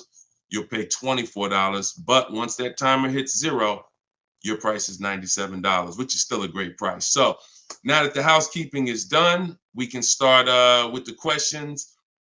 And if you got the first one, Dolan, feel free to bring it in while I put the banner up for those who want to get their book. Okay, is it better to shop online or in person? Well, you have no leverage in person. In person, you're competing with a person who negotiates every day, 2-3 times a day throughout the week. You're no match. I don't care how good you think you are. The best trained professional is just going to be better than you. And that's because they do this every day.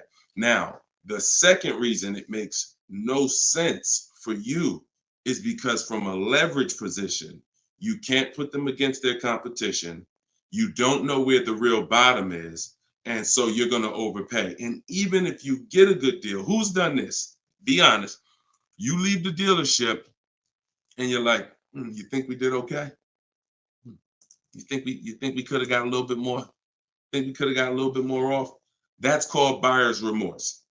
That's the seeds of buyer's remorse. Anytime you wonder if you could have got more money off, that's buyer's remorse. So we never wonder, and the way you don't wonder is by shopping online, getting multiple offers from multiple dealers, letting people compete for your business, and then choosing the best one.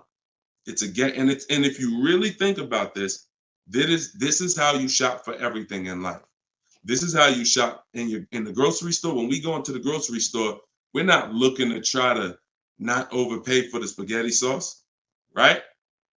We're not looking at hoping that we don't overpay for the grapes today, or let's use for the potato chips we're going to buy, because we already know there's so many options and there's so many people that are competing against each other to sell us something. And that is how you guarantee your best deal, when you have multiple people competing. So when you are leasing a car or buying a car, you need to get at least 5 bids. When you are buying a used car, you need to be shopping wide. You need to be shopping within 75, 100 miles of you. And that's a minimum. And then you need to be looking at all the websites that have used cars, so that by the time you make your decision, you've seen so many options, so many offers, that you have 100% peace of mind. Now, that's just when it comes to buying the car. When it comes to replacing your car, because some of you know there's a word we don't use, it's a T word. It's 2 words we don't use. One is trade, one is down payment. Because we sell our cars, we don't trade. You never get the most money for something trading it.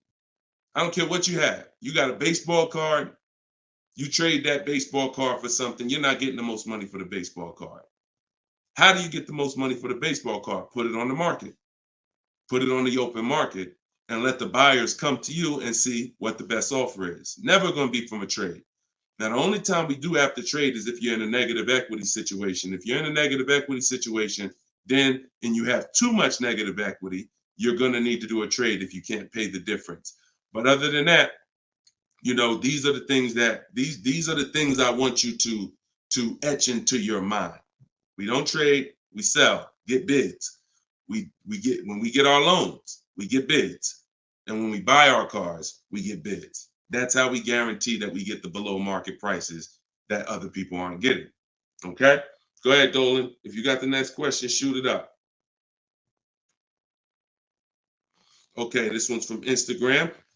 What fees are included when you buy a car from out of state?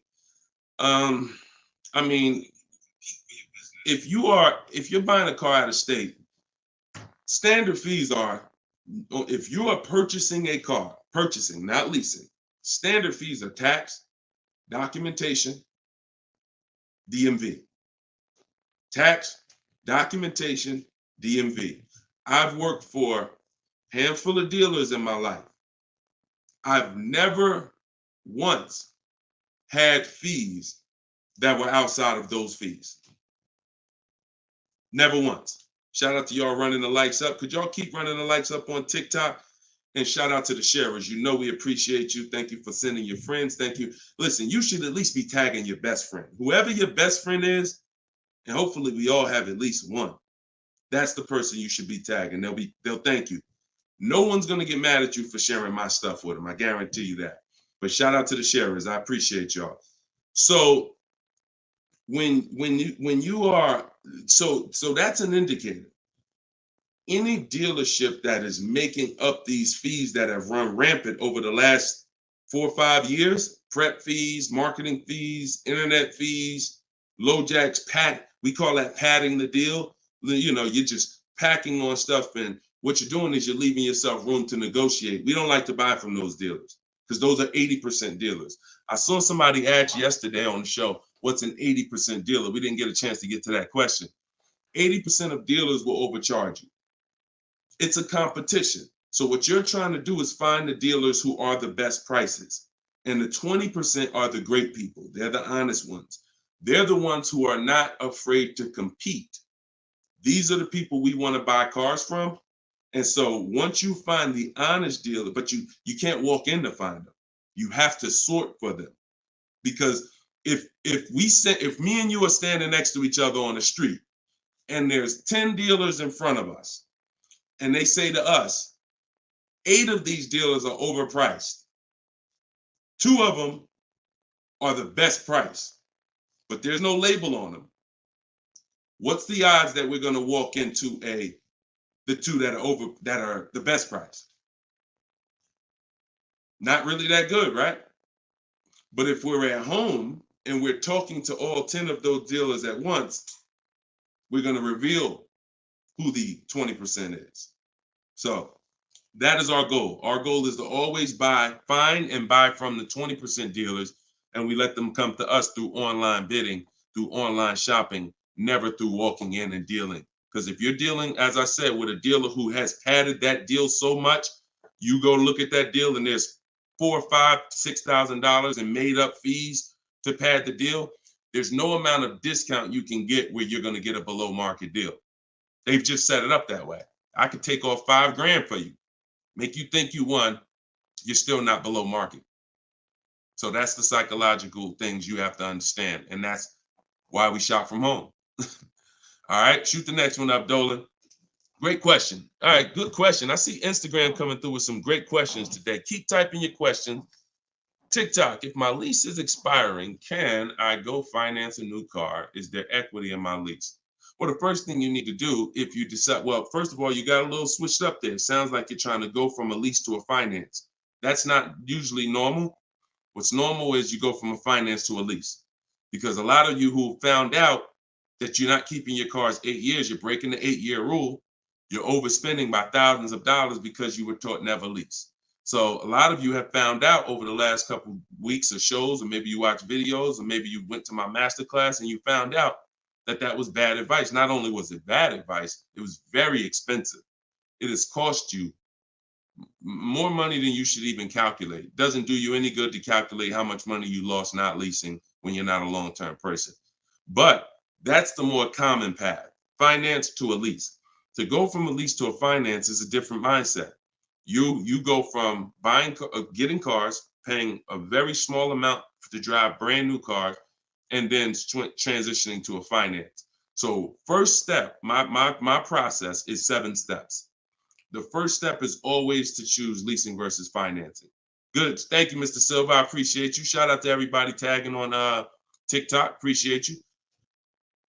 That's the first step. I call that the most important question. So for everybody's on here who's car shopping, if you're car shopping now or you will be in the next 12 months, type me in the comments. Everybody who is car shopping right now, or you're going to be car shopping in the next 12 months, type me in the comments. And I'm going to give you the first word. And I want y'all to always, when you come on this show, be prepared to dialogue. Like, be prepared to dialogue. Have your hand by your keyboard. You're going to learn a lot more engaging in the dialogue than you will sitting back and just listening. Active learners learn better than passive learners. Okay?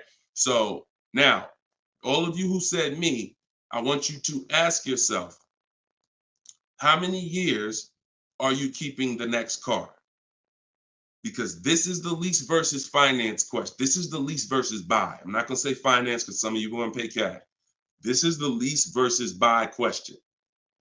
How many years are you keeping the next car? Gary said forever. Okay, there we go. So that's a good indicator till the wheels fall off, Joseph on Instagram. I see you. Okay, here's the question. 72 months. Okay, that's 6 years. You shouldn't be buying, Frankie. And I'm going to tell you why in 1 second. As long as it lasts. Now, when you want to try to get a little bit more specific than that, because sometimes you'll buy a bad car. It only lasts 5 years, where if we know we're going to keep this thing long term, we want to make sure we buy a car that's a quality car. That's what we want to make sure that we do. Buy a car that's a quality car. All right. So let's do, okay. So all of you, if your answer, I see you, Andrew, you 6, I see Teresa 10. Okay. Now, here's the rule. I call this the 8-year rule. The 8-year rule is based on when cars lose the most money. So it's not based on, see, some of you have been taught you pay off your car, get the title, do whatever you want. You want to trade it in, do what you want. I'm here to tell you that that's cost you because you don't understand the unseen expense. And the unseen expense is the one that's hurting you. That's depreciation. So the first thing you're trying to get when you're deciding I want a car is, how am I going to avoid big depreciation? Big depreciation. You buy a car for $30,000 today. What is it worth in 3 years? Even if you don't drive it.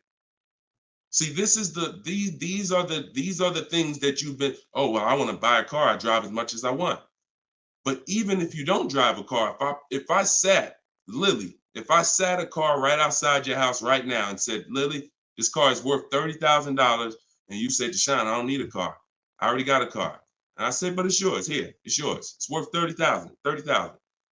You don't drive it. You come back a year later. What's that car worth? Told y'all, stay by the keyboard. What's the car worth? See, we're going to dispel this myth right now, because some of you don't understand, because of what you've been taught, that you think, oh, if I buy a car, I could drive it. I don't pay for the mileage. I'm going to show you that not only do you pay for the mileage, you pay even if you don't drive it. See, look, Alvin said 24. Look, didn't drive it 1 mile. Days on Instagram said 24. Look, didn't drive it 1 single mile. That's probably accurate. So think about that. If that's many people will mention depreciating assets. That's a very common word, but we're now going deep on what that actually means. Depreciating asset means I purchase something, I acquire something, whether I use it or not, it's going down in value. If I use it more, it goes down in value more. So the first foundation that you need to get is leasing versus buying. This is why if you don't lease, but you should have leased, there's no way to get a great deal. Because when you get great lease deals, some of you seen Danielle. Danielle got an Audi A3, $44,000 car. She's paying $550 a month, no money down. So that's Danielle. So when you consider what that car would have cost her if she purchased it, no money down, probably would have cost her about $900 a month. $900 a month. Every 1,000, but every 5,000 is about $100 a month, depending on interest rates. 5-year loan. So foundation. So what you're trying to do is avoid the depreciation. Y'all know when I break this out, y'all know what this means. Some of you, if you're new here, you may not know, but this is what this means. This is how your car loses value year 2, year 3, year 4, year 5, but then it starts to level out. And what you want to get to, forget paying off the car. You could have paid cash for it. Doesn't change this. Deshone, I got a loan on it. Doesn't change this. This is the actual asset value. This is the car's value. Forget the loan that's attached to it. This is the car's value. So your goal in purchasing, if you want to avoid this, see, some of you buy cars, trade them in here. Trade them in here. That's 2 years, 3 years, 4 years. You're trading the cars in when they have lost the most value. And that's a losing formula. Now, there's 2 ways that we avoid this. One is long-term ownership. Who has a car outside? They've had it for more than 8 years. More than 8 years. Type me if you have a car in your driveway or in your household, you've had it for more than 8 years. Type me.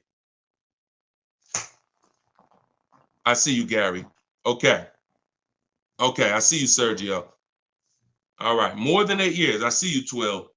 Now, this is where you win. Here's why. Your car is no longer losing value like this every year. Now it's only losing a little bit. Now it's only losing a little bit. You beat depreciation. See, the goal with a purchase is to beat depreciation, not pay off the car. You could pay off the car and still lose to depreciation because you replaced the car in the early life cycle. So if you are not buying the car with the intent to keep it long term, 8 years, there's no comparison to a person who's leasing. So there's 2 sides. One is the people like Danielle. One of the people who are like, Deshone, I'm not keeping a car 8 years. You should be shopping for aggressive lease deals, not normal lease deals, below market lease deals. That's what I teach. Or you should be purchasing, getting great deals, below market deals on purchases, new cars, used cars, with the intention to keep them long term. That's it. So that's all step 1. I call that the most important question. That my book is broken down into 7 steps. It's called Cars from Home, 7 Steps to Saving Time, Money, and Avoiding Dealership. Step 1 is the most important question. That's what we just hit on. It's the leasing versus buying, because you need to pick a side and you need to have a long-term plan based on what side you're picking. You can't be stuck in the middle. Stuck in the middle, you're going to lose all the money. You lose all the money stuck in the middle. Purchasing cars, flipping them in 3, 4, 5 years, you're losing all the money. Buying your leases out at the end, you're losing all the money because you're mixing the 2. Lease or buy long-term. This in the middle right here, that's the danger zone. Everybody clear on that? If we're clear, type clear. If we're clear, type clear. All right? This is Monday's live show. Wait, what day is it? This is Tuesday. Tuesday's live show, 12 o'clock. So whenever y'all don't see the banner on the show, then you know it's live. If you see the banner that says when we're live, then you know it's one of our rebroadcasts. But if you don't see the banner, that means we're live and you can start typing questions. All right, clear. All right, everybody's clear. Now let me hit the second part of Frankie's question. Okay, and for those who just came on, everything I teach is out of my new digital book. It's called Cars from Home, and you all can get it for 75% off. It's normally $97, but in my TikTok bio, in my Instagram bio, and in the comment section on YouTube and Facebook, we put the link there for you so that you can get your copy for it. You won't pay the normal $97, but you only got 30 minutes. It's a welcome offer. Once that clock goes down, to zero, your price is $97, which is still a great price. You saw how much money Tiffany just saved on her new Mazda, just using what's in the book. Saved herself, I think, $6,000. So go ahead. Oh, no. So, and then you move into the equity assessment. So once you decide, Frankie, which you already said you're only keeping the car 72 months, you should not be purchasing. Because if you purchase, we already went to what's going to happen. You can't win keeping that car 6 years and then replacing it. So you should now be doing your equity assessment, which is calling your bank, get your payoff, and then you're going to go to the cash buying websites. Don't use algorithm sites because they're worthless. Car Guru, Sell My Car, CarMax, Carvana, Driveway, AutoNation, Sell My Car, AutoNation, Sell My Car. 6 offers, 3 are from dealers, 3 are from online buyers, and these are the best offers you're going to get. They'll cut you a check the same day. That's our bidding system. That is how we do our equity assessment. We do not trade our cars in because we're not going to get the money that they're worth trading, which I hit on earlier.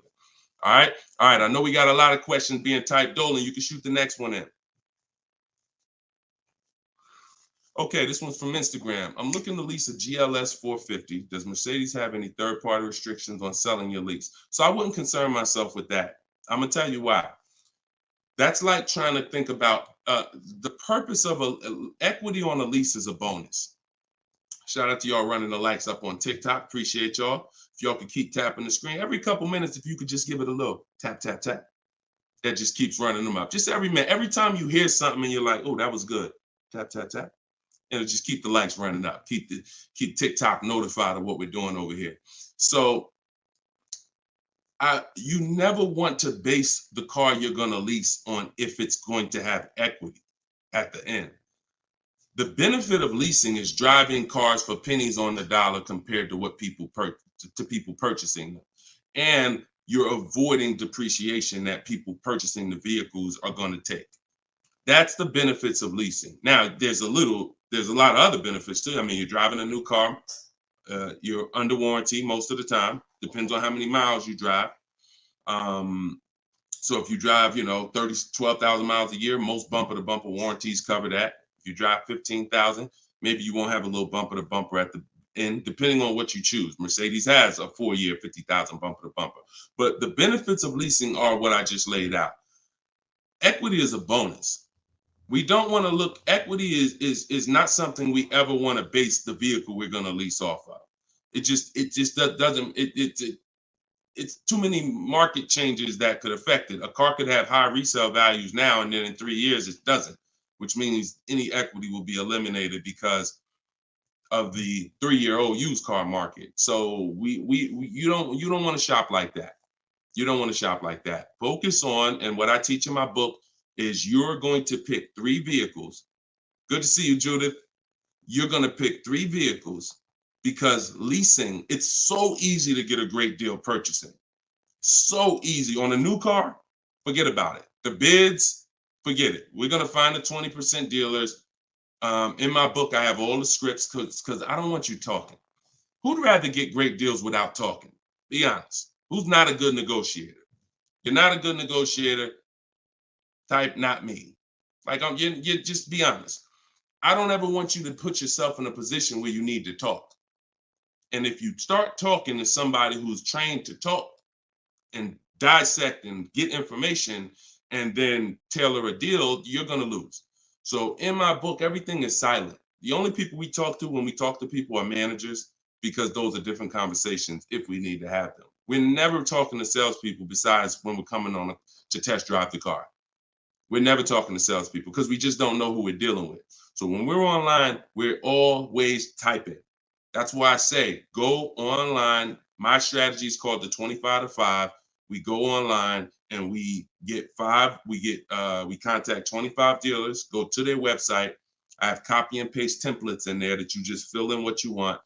But if you're going to do it your way, that's fine. But I'm telling you, you don't want to deviate from this format because you're going to get yourself in trouble and you're not going to get the results. You want to be able to connect with a large amount of dealers so that you could get 5 offers, at least 5, because 4 are going to be overpriced most likely, but 1 is going to beat everyone else. So, but when it comes to a lease, there is the lease program. that the dealer can't control. So if we don't know what a lease program is until we shop offers. So there's no way you can look at the residual value. You can look at all this money factor. I know some of you who are in the math, you're like, oh, well, I'm gonna just look at the money factor and see. You can't tell because it can have a high money factor, but it have some good rebates. The only way we know a great lease deal is to shop the market, get our offers, and then if the lease program, if the best offer doesn't get you under 1.5% with no money down, then it's a bad lease program.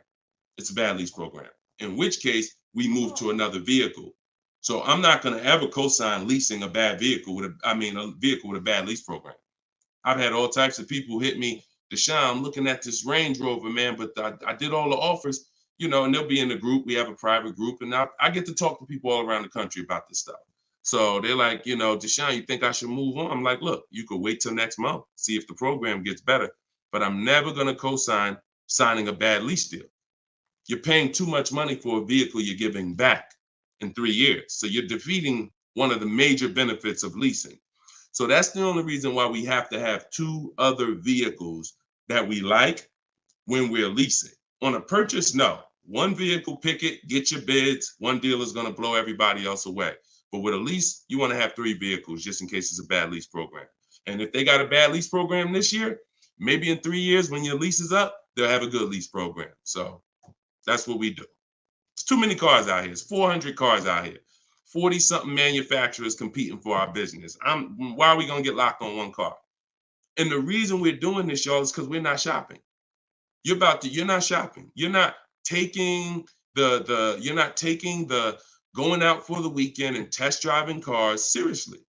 You're about to drop 40 grand of your hard-earned money. You need to be, like I teach, shopping and not letting anyone disturb your shopping. If I'm looking for a car, I'll take a whole Saturday and go out or a Monday, and I'll go out and I'll drive 4 cars and be like, okay, that was fun. Don't sit down and don't talk numbers. So let me make that clear. Don't go in there and sit down at the desk and start talking numbers and get a proposal. No. Shop. Once you decide what you want, then we come home and we get our offers from home. All right. Go ahead, Dolan. Next question. All right. When you don't talk, I see a lot of you saying you're not good negotiators. Then you just got to stop talking. Stop talking and start making people bid. You're going to get better deals than good negotiators all day long. Heard you loud and clear on the rebroadcast. I'm here live. All right. Welcome, Jill. Looking for a car now. Profited on a sale, so coming in clean. Need to rebuild credit. Lease cheap car, finance car under 5-6 grand. It depends on where your credit is. If you're in the mid-6, I teach something called, profile over score. So if you have a paid off car, if you have nothing gets you approved for a car like on-time car payments. If you've been making on-time car payments for 2 years, 3 years, you're typically gonna get approved for most leases. As long as you're not going from like a $450 payment to a $900 payment. But if I'm in a state where if I'm in that mid-6s, 660, 670, I go for the lease. If I'm in the low 6s, then I go for what I call a smart car, which is the car to set you up to lease. So your goal is to get the least expensive car you can get a loan on, quality car. You want to go small as possible, and small as possible for you might be you need a sedan. You might need 3 rows. But I teach something, and that's what we were talking about when I posted that review that Barrett wrote for our book today. He was like, we get a wish list for needs versus wants, because oftentimes we confuse these. Needs are things you can't live without. I need to have this, or the car's not going to do what I need it to do. I need to have it. Wants are things that you'd like to have, but you can live without. When it comes to getting a smart car, and it's not the little smart car, y'all. I have a different. That's a different meaning for us. It means saving money at the right time. That's what we call smart cars. Saving money at the right time. So if you can't qualify for a lease and you want to set yourself up, then the vehicle you get now is super important. The vehicle you get now could either set you back from leasing because you bought too much vehicle, payments too high. You didn't buy a dependable vehicle. It's not going to last. It's going to start having problems. It's going to break down. You might miss payments because of that. These are all the things you want to avoid. This is why I'm giving you these boundaries that you don't, kind of go off of. But this usually happens when you're trying to get too much car. Quite honestly, if I was trying to get a smart car, I would be trying to get the smallest car I could, drive it for 2 years. Let the family be uncomfortable. Listen, y'all, I know it's tight, but in 2 years, I'm gonna get out of this and I'm gonna drive off the lot in a brand new lease. So the key is the payment's gonna be low because those smaller cars are only 25 grand new, 28 grand brand new. When you get them used, you could get a nice one for about 10. Finance it. You don't have to take a 10-year-old one. So you want to get one that's relatively, good. It needs to last you 2 years, or the plan's messed up. So you get the smallest car you possibly can. You drive that 2 years. That's your sacrifice car, and then you flip out of that car. Well, after you have 2 years of on-time payments, you flip into a brand new lease, and then you're leasing new cars from now on. That's what I do, depending on your situation. If you're high sixes, mid sixes, and up, I go for the lease. If you're under that, then I would go for the smart car. Okay? All right, keep me posted. Good job. Just having a plan. Having a plan. Go ahead, shoot the next one up, Dolan. I forgot to tell you. Yeah, I see you, Jill, and keep that up. This is a different Jill, I think. This is a means to my dream car. I'm a patient. Yeah, I'm patient. My husband has the needs car. There you go. There you go. You can flex in 2 years. You can flex in 2 years. You do this right. You drive this car for 2 years. You don't miss any payments. Make sure when you're buying a $10,000 car and you finance it, payments are $250 a month for 5 years. You don't have to take a 6-year loan. You don't want to take a long loan on a smart car. You want to take a shorter loan, pay $250 a month. Now you're not going to miss those payments. Max at 300, depending on the interest rate, could go higher, 325. But the point is that's affordable. So it's not going to mess up the plan versus you trying to pull out in a $25,000 used car with a high interest rate. Now your payment's $575 a month. You get what I'm saying? So just stay focused, stick to the plan. All right. This is another Jill from YouTube, I believe. Buyout is, go ahead, keep that one up. Oh no, I saw that one. Get the one you just had up, Dolan, from the other Jill. Yep, thank you. So buyout is $36,000 on my 2023 Audi Q5. I want to lease a Range Rover Sport. Should I sell on my own or turn into the dealer? Doesn't look like, and I'm just going to tell you, this is not usually when we do an equity assessment. Now, if you can get out, break even, great. You're driving a 2023 Audi Q5. I don't know who told you that you could switch cars that fast, but it doesn't happen that way. And so the only time in history that we've been able to switch cars that fast is when there was a once in a lifetime seller's market, 2021, 2022, 2023. Once in a lifetime. Chip shortage, every single car was worth 5,000, 7,000, to some of the trucks were worth 10 to 15 grand more than they would normally be worth. Now, I told people back in 2020 that 2021 that was going to come to an end, and don't get used to this. But I told everybody who would listen, you need to cash out now because your vehicle is never going to be worth more today, never going to be worth more than it is today. But that's over. So if you may have cashed out, some people, you sold a car. If you sold a car back then, you can type, type dollar signs. If anybody sold a car from 2020 to 2023, and you got crazy value for it. Some people were like buying cars, and 2 years later, they got all the money back. I did that twice. I leased a brand new Jeep, 2018, and I sold it in 2021, and I made $8,900 after I drove it for 3 years. And my mother, I helped her sell her Mazda CX-5. She was a low mileage driver, and I helped her cash out. She made $10,200 after she drove it for 3 years. Made a video. I recorded her and my dad. They couldn't believe it. They couldn't believe that they drove a car for 3 years, turned around and sold it, got every single dollar they put into it back. And he was like, all right, man, I'm looking forward to doing this again. I said, Dad, this ain't gonna happen again. So enjoy it. You were part of a once in a lifetime market where you cashed out and you won.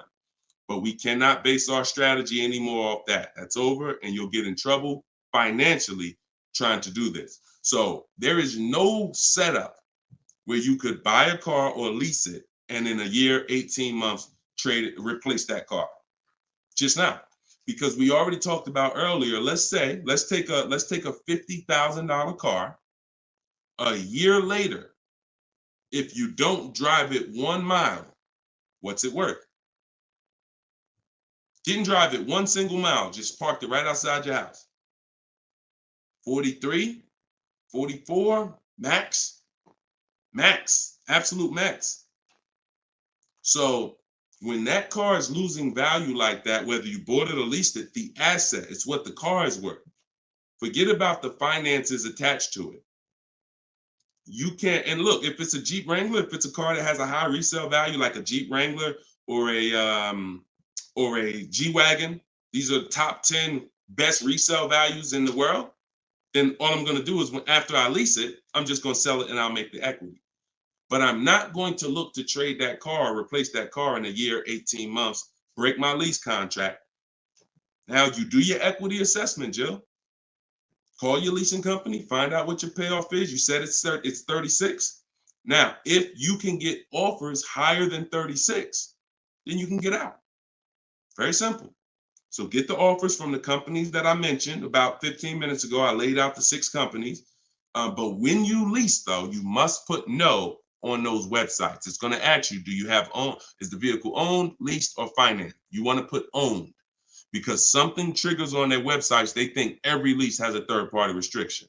Most of them do, but if you just want to find out what the market value is for your car, and if you could get out and make some money or break even, then yes, you can jump out, no problem. But if you see that your buyout is this and all the offers are below that, then what you're now about to do, even if you say, because some people will say, all right, well, I'm gonna walk in the dealer, see if they can work a better deal than that. No dealer is going to give you more than the online buyers. So if you run those online quotes and all of them are less than your payoff, all a dealer is going to do is take the negative equity and the desperation for you to get out and roll that negative equity over to your next vehicle because you're desperate to get out for no reason. So that's the real. You can do what you want. I would suggest you don't get out of your lease. You don't break a lease contract until you can financially do it, which means I can break even, I can sell, and I can get equity, or either break even. Break my contract, but I'm not coming up with a dime because a dealer bought my car and I'm out of this thing. That's the only way I'm breaking a lease contract. I'm not rolling negative equity. I'm not going to create negative equity in a lease to get out of a lease early for no reason. It just doesn't make financial sense at all. All right, no problem, Jill. Happy to help. Happy to help. Okay, so that's step 2. See, the equity assessment step, guys, is so important. See, because it's the foundation of our deal. So when you look at step 1, the leasing versus buying question, how many years do you keep in the car? 8-year rule. That's step 1, super important. Foundational of your deal. As I said, you can't get a good deal if you purchase, but you should have leased. Impossible. You got a bad deal. I don't care how much money you get off. Now, second step is if I have a car to replace, I got to do an equity assessment because I need to know, is this car that I'm in going to be going to prevent me from making a move right now? Too much negative equity, I'm prevented from making a move right now. If I can get out, make some money, now I got some money. I can sell. I can put money in my pocket, put it in my bank. That means it's an asset. It's a blessing to me. So your car that you're in could either hinder you from getting a car or it can help you get the next car. That's why we always do the equity assessment before anything else. All right.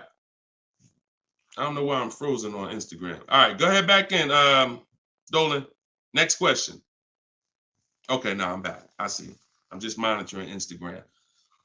Okay, and just so y'all know, everything that I'm teaching is out my new book. And look, I want to show y'all this. And before, keep that question up. Look, here we go. Boom. Look at that. 4.94. Thank you to everybody. We're higher now. I think we're up to 35 ratings, 28 reviews. So thank you to everybody who's reviewed the book on Goodreads. Appreciate you. And thank you for everybody who's using it. Make sure you are writing me with your success stories. Show me your deals so that I can post them just like I posted Tiffany's deal. But everybody can get the book. You can get yours for $90. It's normally $97.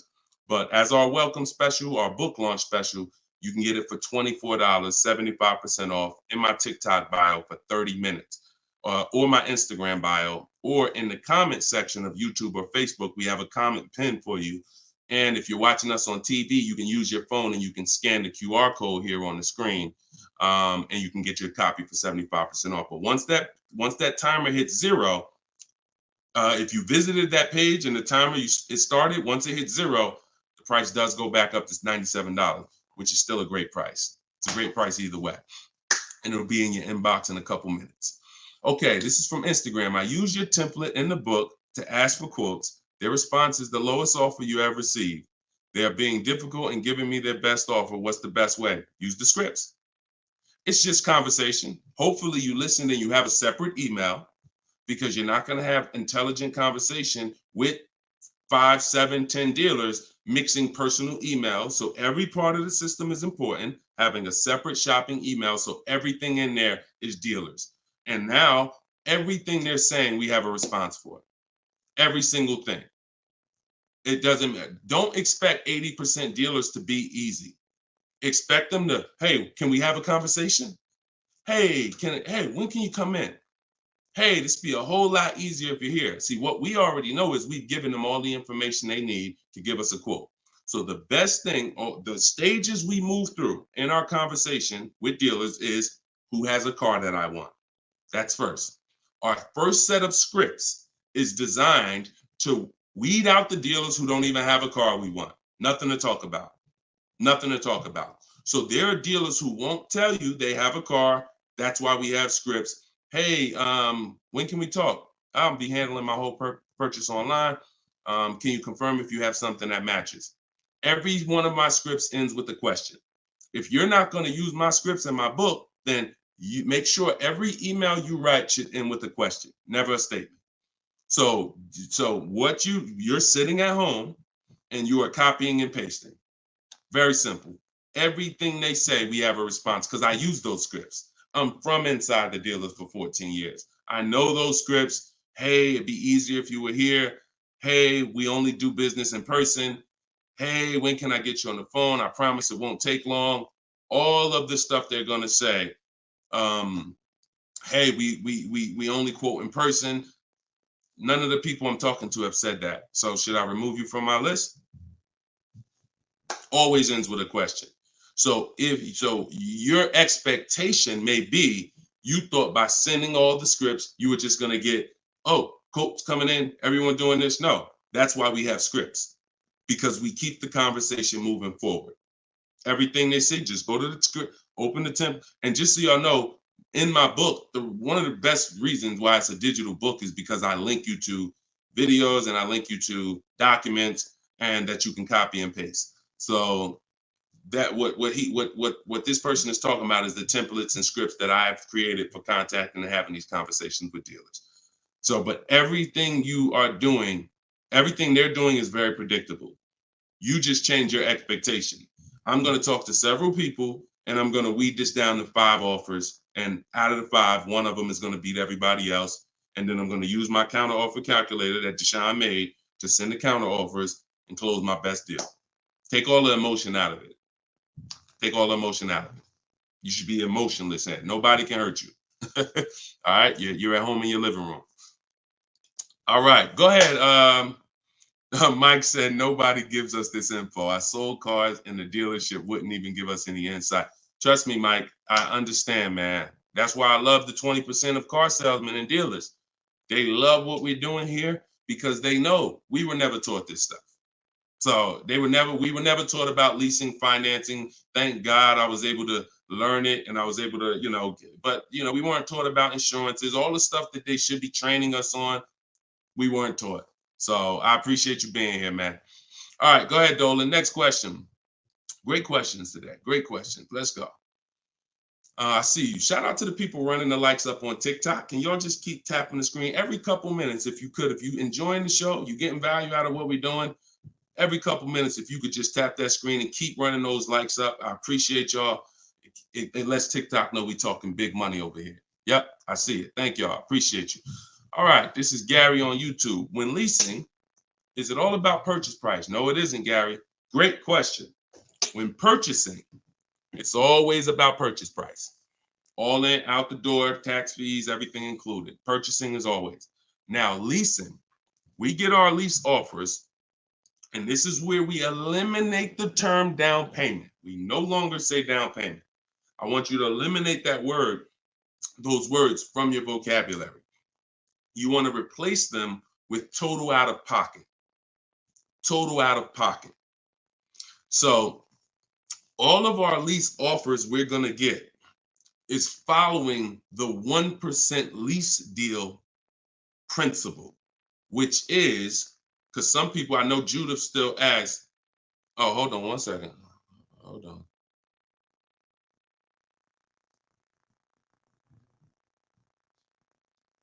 Okay, I think my wife's headphones hooked up to the broadcast here. Thank you for letting me know, Judy. So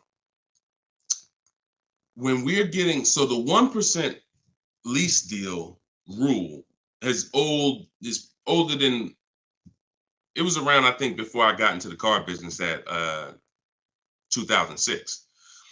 And what it was is if your lease payment was 1% or lower of the MSRP of the car, you stole a car. Stole a car. Example, I know if you've never seen a 1% lease deal, let me show you a couple. So this is Greg. Greg, look, first time posting here. I'm excited. My latest lease, graduated.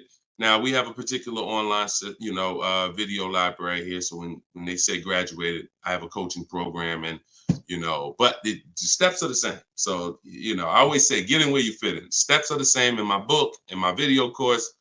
He said I followed the steps, set up a great lease deal, 36 months, 12,000 miles per year, all said and done. Monthly payments $527. MSRP is $56,275. So when you divide the monthly payment into the MSRP, you're going to get a number. Now, when you multiply that by 100, so I'll give you an example. Let me show you how this works. In Greg's case, I got my calculator up here. I would take 527, divide that into 56,275, which is the MSRP, not the selling price. Doesn't matter the selling price. The MSRP is how we gauge the value. Now, that's 0.009. Then we multiply that by 100, and that gives us 0.93%, which is what he put here in his post. So that's an under 1% lease deal. Look, it was a steal. I think someone messed up on the paperwork. No other dealer came close. There we go. Same thing with Freena. Freena just got a Jeep a little while ago. Look, her deal was better than his, my God. But it's a better lease program. Jeep had a better lease program at the time. So, I mean, she got a $579 a month lease on a $65,950 Jeep Grand Cherokee hybrid. Out of control. So this is how we're shopping. You want to follow the format of the 1% lease deal, which is I shop with 12,000 miles per year. If I'm doing 18,000, I'll adjust it later. If I'm a high mileage driver, who's a high mileage driver? You drive more than 20,000 miles per year plus. Who's a high type HM if you're a high mileage driver? All right, type HM. You adjust it later. 25,000 mile a year lease. You always shop with 12 because that's how we judge. I see you, Mr. Silver. That's how we judge. I see you, Ado Johnson. Or no, AD Johnson. Sorry. So still going to, this is still Gary's question. This is why we're not focused on the purchase price when we're shopping lease offers. We're focused on looking at the formula that we use to judge a great lease deal. And everything we do, I have 3 rules. 1% lease deal, I didn't make it up. That's a steal. In between 1% and 1.5%, that's a deal, because that's still better than a purchase. It's still great value. When you compare it to someone who's purchasing, they're paying tons more. Even somebody who didn't get a steal, because the lease program has to be there to get a steal. They got to want to give away these cars. They got to have great incentive, great, everything has to line up, stars in the moon, and then we get the dealer that's going to give us the biggest discount. If it's under 1%, that means the lease program was incredible. But a good lease program, great lease program, will still get you, when you shop your offers, in between 1% and 1.5%. So, you look at somebody like, I used, Charles. So Charles got a Palisade, very, very popular vehicle. He got 10 offers from home. His best offer was 1.23, $48,000 vehicle. He's paying $597 a month. Now that same $48,000 vehicle, and this I'm about to hit on something that I said earlier, but I'm gonna really bring it across home plate right now. It's impossible to get a great deal when you purchase, but you should have leased. Because look, $48,000 Palisade, you guys know we talked about it earlier. Every $5,000 on a loan is about how much per month? Every $5,000 on a loan is about how much per month? I told y'all, stay by the keyboard, because we like to dialogue. So we want to make sure you are always by your keyboard so you could dialogue. Active learning. That's how you're going to get the most out of this show. Active. Okay. Anybody type it yet? Okay. Thank you, Dominic, on TikTok. Yes. $100. So that same Palisade that Charles is driving right now for $597, there are people who financed it, no money down, and they're paying almost $1,000 a month, $900 to $1,000 if they got a 5-year loan. If they took a 6-year loan, they're probably paying $8 something a month for 6 years. He's paying $597. So that's what I say. You cannot. And even when you have a good lease program and you get your offers, 1.23, 1.25, 1.3, great value compared to purchasing that car. You're avoiding the depreciation that someone who's purchasing is going to take, and it's no comparison. So, but there comes a limit. That's the third category. We got the steals, we got the deals, and then we got, I call this, it's time to chill. 1.5%. Above that, it's not a deal. There's no value there. There's very little value there. Now, no, there's no value. And I'm going to tell you why. Just add up all the payments. 1.5%, we're paying too much for a vehicle we're giving back. It's very simple. We're paying too much for a vehicle that we're giving back. When you take hold on, let me get rid of this. Put the banner back up for those of you who want your book at 75% off. Just scan it right there. Once you get above 1.5%, there's no value, because if you take a $40,000 vehicle, a steal at 1% is $400 a month. A deal is between 4 something and 6. That's 1 to 1.5. 600 a month. Now, above 600 a month, let's take 650. That's 650 divided into 40,000. 650 divided into 40,000. That's a 1.6 lease. I never signed it. Never signed it. I'm gonna tell you why. 650 times 36 months, $23,400. $23,400 I'm paying over 3 years for a $40,000 vehicle that I'm giving back. I paid more than half of the vehicle to give it back in 3 years. So those of you who always wondered what the 1.5% rule, I had to create it, because the 1% rule, a lot of savvy people knew about it. But I noticed There was no threshold for when a bad lease deal. When are we at a bad lease deal now? We know what a steal is, but what's the bad lease deals? And when I started looking at the comparison to purchasing and then the giving a car back, once you get up above 1.5%, there's no value in leasing that vehicle. Next. Clear? We don't sign bad lease deals. Only time we did that, I'm gonna tell you something. All through the pandemic, I had people making 5, 7, 10 grand. Kid you not, hundreds of them. If they were making that kind of money selling their leases, then that was the only exception. Some of them will take a 1.6 lease, put money down. Some of that big equity they had that they didn't even know they were going to have, they would put it down to lower their payment. But that was the only exception back then. I never co-signed somebody doing it now. Okay? There we go. Gary, Gary, in my TikTok bio, are you on my email list? Send me an email. You want the whole, you just send me an email and we'll make sure we get you in. And that's a special price, and I'll get you the special price to join us. Okay. I don't know how, can we communicate on YouTube? I don't think we can. I think we can only communicate. If you follow me on any of the other platforms, Gary, YouTube, TikTok, Facebook, Instagram, they allow those direct messages and we'll be able to see you. Just send me a message and I'll get you I'll have the team find some special link to get you in at that price. All right. MSRP, Todd, is always the bottom line. Okay, this is a great question. Hold on. We'll pull another question up, but I want to do Todd's question he just asked right here. He said, do you include freight and handling in the MSRP calculations? That's a great question. Very common. Let me show you this. When you are looking at the MSRP, y'all, leases and purchases of brand new cars, used car purchasing is different. But when you're shopping, we're always shopping based on the MSRP. So let me show y'all this. I'm actually going to save a window sticker right now, and I'm going to bring it onto the show. Hold on. All right, so let me go here. Boom.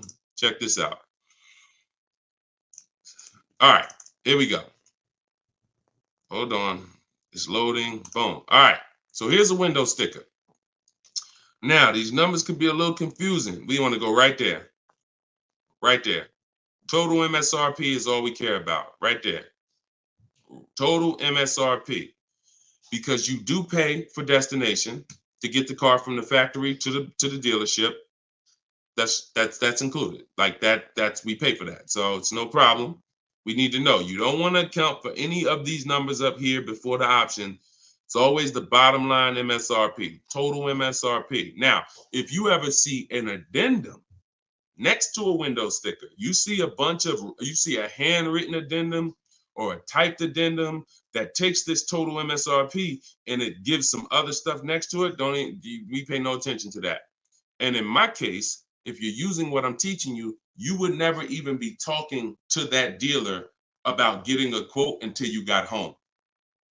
So even if you go, the only time we would actually even see that particular dealer, that particular window sticker, is if we showed up to test drive the car and that particular one that we test drove just so happened to have the addendum on it. That's the only time we'd even see it. Quite honestly. It's no way, it's not even something, because we never talk numbers in the dealer. Your leverage is at home. Everything I'm teaching you is your leverage is at home. You can talk to multiple people from home. You can get bids from home. You can put people against each other from home. You're in control from home.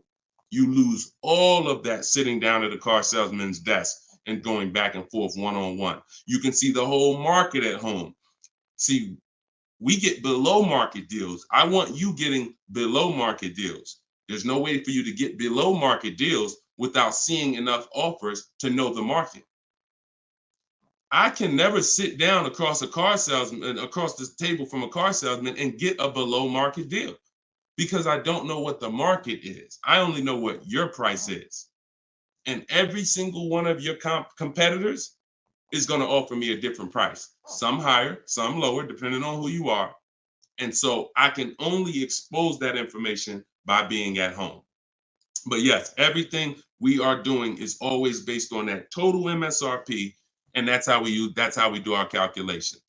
Okay, great question. If everybody's getting value out of the show, could you type some dollar signs? Just type a dollar sign if you're enjoying the show so far. So if whenever you see this show, if you see the banner above us, then this is a rebroadcast. But if there's no banner, then we're live. So you can ask your questions, but you can always make sure that I always want to make sure that you guys have access to the live shows so that you can use them. But even the rebroadcast, if you're sitting on watching the rebroadcast, you're going to get the same value pretty much as somebody here live, because somebody's going to ask the same question you had. I can almost guarantee it. So I'm glad. I see a lot of dollar signs. Perfect. I see a lot of dollar signs. If you haven't subscribed to us on YouTube, please subscribe so that you can keep in touch with what we're doing here. And certainly, good job. I'm happy everybody's getting value. Go ahead, Dolan. We got a few more minutes. Post another question. Great questions today. All right, this one's from Instagram. I haven't had any car leases on my credit before. How likely will I be able to lease an $80,000 car? I have great credit. If you got great credit and income, then you could go for it. Great credit and income, you could go for it. Whether you have the car. Now, I'm going to tell you something. Mercedes did not want to be people's first lease. So there are snooty brands out there. I cannot tell you that because BMW may not be that way. Audi may not be that way. Range Rover may not be that way, because I think Chase does their leases. So, but when it comes to Mercedes, they didn't want to be your first lease. You really had to have some type of comparable credit. But if you have great credit and you have the income, then certainly I'd be going for a lease. No doubt about it. No doubt about it. Just like the chicken and the egg, you know what I mean? Like, which comes first? Or it's better is the job and the experience. You can't get a job without experience. You can't get experience without a job. So in this particular case, somebody has to be your first, lender, and most of them will. Yeah, most of them will. You know what I do too? One more thing. I have this in my book too. Just so y'all know, every little detail is not left out, because I've been doing this since 2006. I've heard every question, and I knew every question has a place. What I do, if I'm you, is before I even shop for a car, if I don't know for sure, even with great credit, if I could get approved, I would call and I'd ask for the finance manager, and I'd tell him my situation. And I say, hey, look, you know what? I got a 740 credit score. I make this a year. I never leased before, but what do you think? And if a Mercedes finance manager would tell you, nah, it's probably not going to work with Mercedes. But someone else would say, nah, that's fine. So that way you don't even waste your time getting all your offers just to find out that this is one of the snooty leasing companies. All right. All right, there we go. All right, shoot the next one up, Dolan.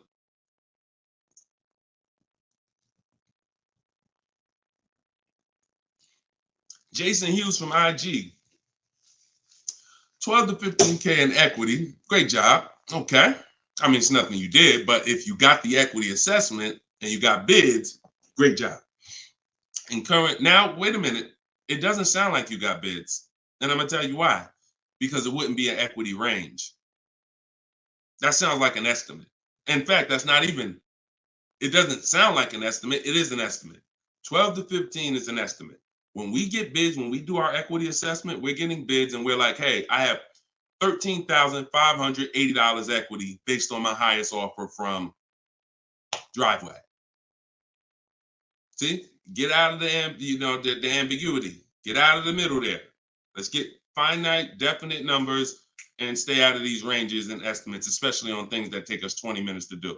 Call your bank, get your payoff, go online, CarMax, Driveway, Carvana, AutoNation, sell my car, Car Guru, sell my car, Kelly's Blue Book, instant cash offer. 20 minutes. Get your equity. 8 payments left, not keeping 8 years, now a good time to lease. 100%. 100%. There's no benefit in waiting.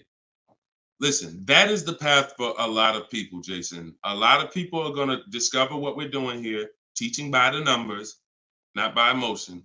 And they're going to realize that not leasing has cost me money.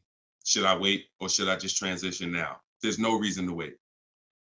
There's no reason to wait. The only thing that would make you wait when you do your equity assessment is you have too much negative equity, you can't get out. That's the only time. Or you have a credit situation where you need to actually get your smart car, get a car for 2 years, rebuild your credit, and then go lease. Anybody else, no benefit. I'd be leasing tomorrow because I had a friend of mine, he's a close friend of mine. He's actually in my program. You know, he uses our stuff. And he's like, he had a Kia Telluride. Well, he had an accident. Vehicle got totaled. Now, he said, now I know the 8-year rule, Deshone. I'm going to lease this next one. He gets his bids. Last week, he leased the Kia Telluride for under $500 a month. The same vehicle that he was paying hundreds of dollars every month for. More.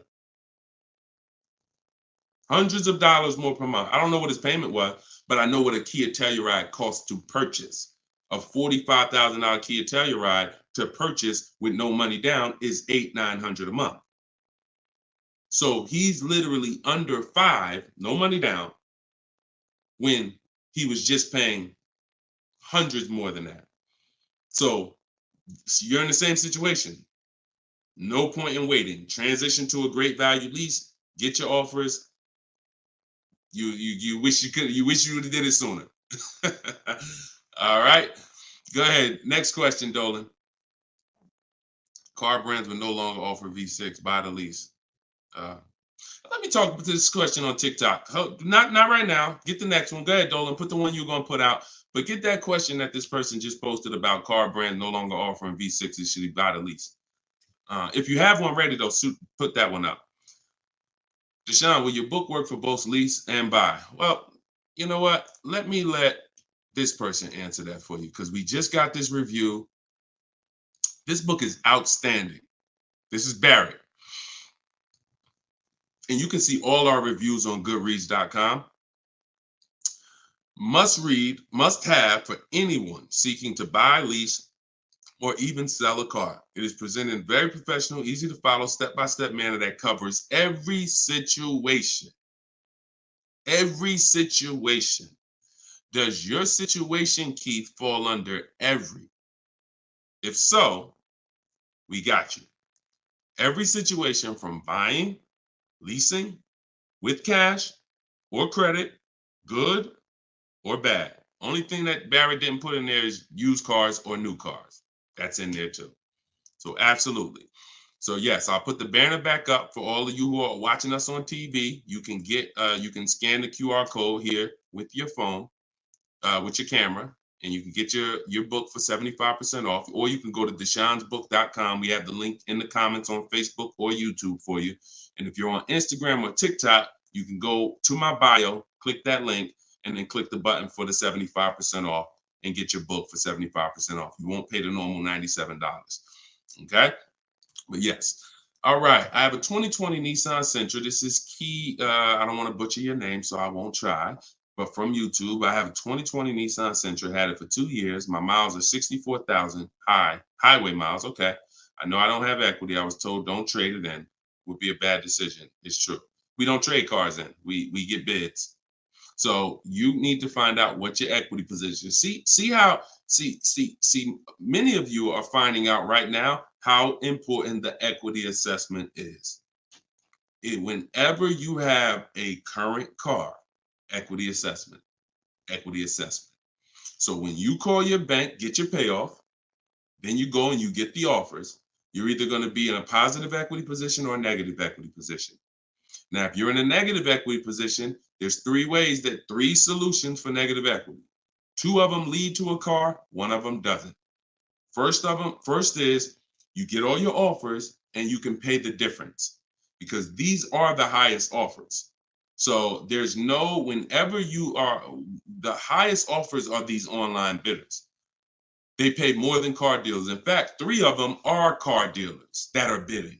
So Kelly's Blue Book, Car Gurus, and AutoNation are car dealers bidding.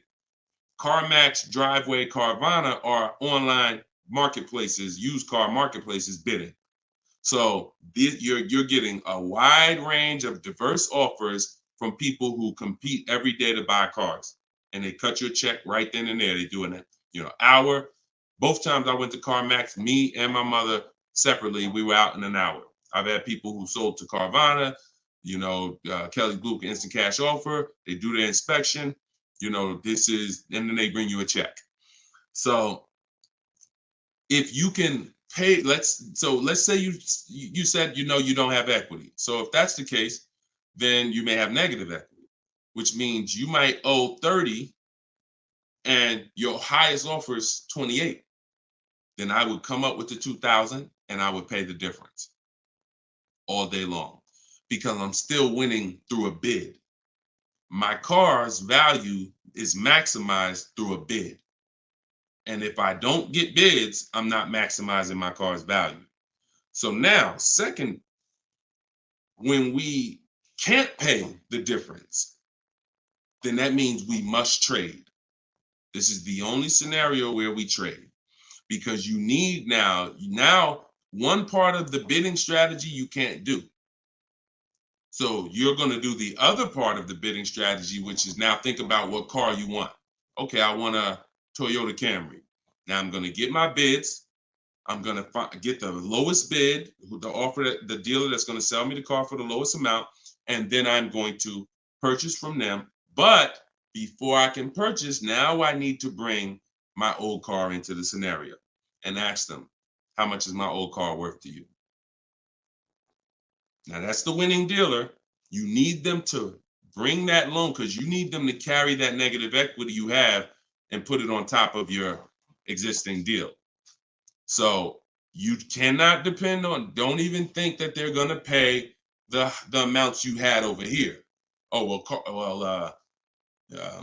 Driveway was offering me 29. Yeah, you could tell them that, but again, they're not going to be able to pay that. They can't beat all their competition on the bid and then beat all the online buyers on the bid. So that's why I say your first option is always to pay the difference.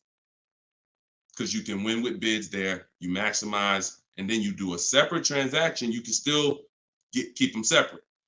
But if you cannot get bid, if you can't pay the difference, your only option is you have to trade that car in. And then you're going to let the dealer who you buy the car from wrap the negative equity into the existing lease. It's hopefully it's a lease because there shouldn't be any reason you're trading that car unless you just want a lease. To buy another car, unless you're saying you're keeping it 8 years, which like I said, most people, I've been doing this for years, they're going from a finance to a lease. Now, one more scenario. I told y'all it's 3 ways out of negative equity. One leads to no car. You have too much negative equity and you cannot put it on top of the actual deal because banks have loan to value ratios. So if you have $10,000 of negative equity, you can't just slap that on top of a $30,000 or $40,000 car. It's going to be too much unless you put money down. So you can't if you got some cash, you can make the deal happen, but you're not going to be able to do a no money down deal because you're looking to have the bank approve the car, the tax, the fees, which probably another $1,500, and 10 grand of negative equity. And then you want to find that's too much because the dealer has to go to the bank and say, we know this car is priced at 40, but we'd like you to lend this person 54. They're not going to do it. They might lend max 50. So the more negative equity you have, if it's too much, you're either going to have to bring some cash to the table to get the deal done. And if you have no cash, you got to wait. You got to pay down the car. It's the only option. That's why I say, know the cause of negative equity. It's usually because you haven't leased. 99, I could tell you the way out. I just gave you the way out. That's in my book, 3 strategies for negative equity. But when if you don't know the cause and you just turn around and get another purchase and you're not keeping it 8 years, you're going to be in negative equity again and again. And there's plenty of people, and some of you, it may be you, where you're like, dag, Deshone, that's me. Every time I go get a car, negative equity, negative equity, negative equity. It's like a vicious cycle. And the solution is you need to lease. What's causing that is you don't lease. So you're overpaying by thousands of dollars. All right. So listen, y'all, we will be back. We like to do these shows twice a day. If you're on my email list, you'll get the notification. We like to get through as many questions as possible, keep this around an hour, 15 minutes. And so all of you, appreciate you coming. If you want every single thing I teach in one spot in a step-by-step format, that's my new digital book. It's called Cars from Home, 7 Steps to Saving Time, Money, and Avoiding Dealerships. And you can get yours for 75% off in the comment section on YouTube. We got a comment section that's pinned, deshonsbook.com. Same thing on TikTok. I'm the same thing on Facebook. But if you're on Instagram or TikTok, it's in my bio. There's a website right in my bio. Click it and grab your 75% off. You'll get it for $24 instead of the normal $97. Now, if you went there and that timer started, then certainly get there before it hits zero, because once it hits zero, you have to pay the $97, which is still a great price. So my goal for this book is to be the most valuable book financially that you've ever gotten. That is my goal. So use it. Write me with your success stories. Show me your deals when you pick up your cars. Write me, email me, Deshone, just like Tiffany did. I want all of you emailing me your deals so that I can share them on the show. All right. So we'll be back. We'll be back with the next show. This was episode 9. Thank you for coming, and I will see y'all on the next show. God bless you.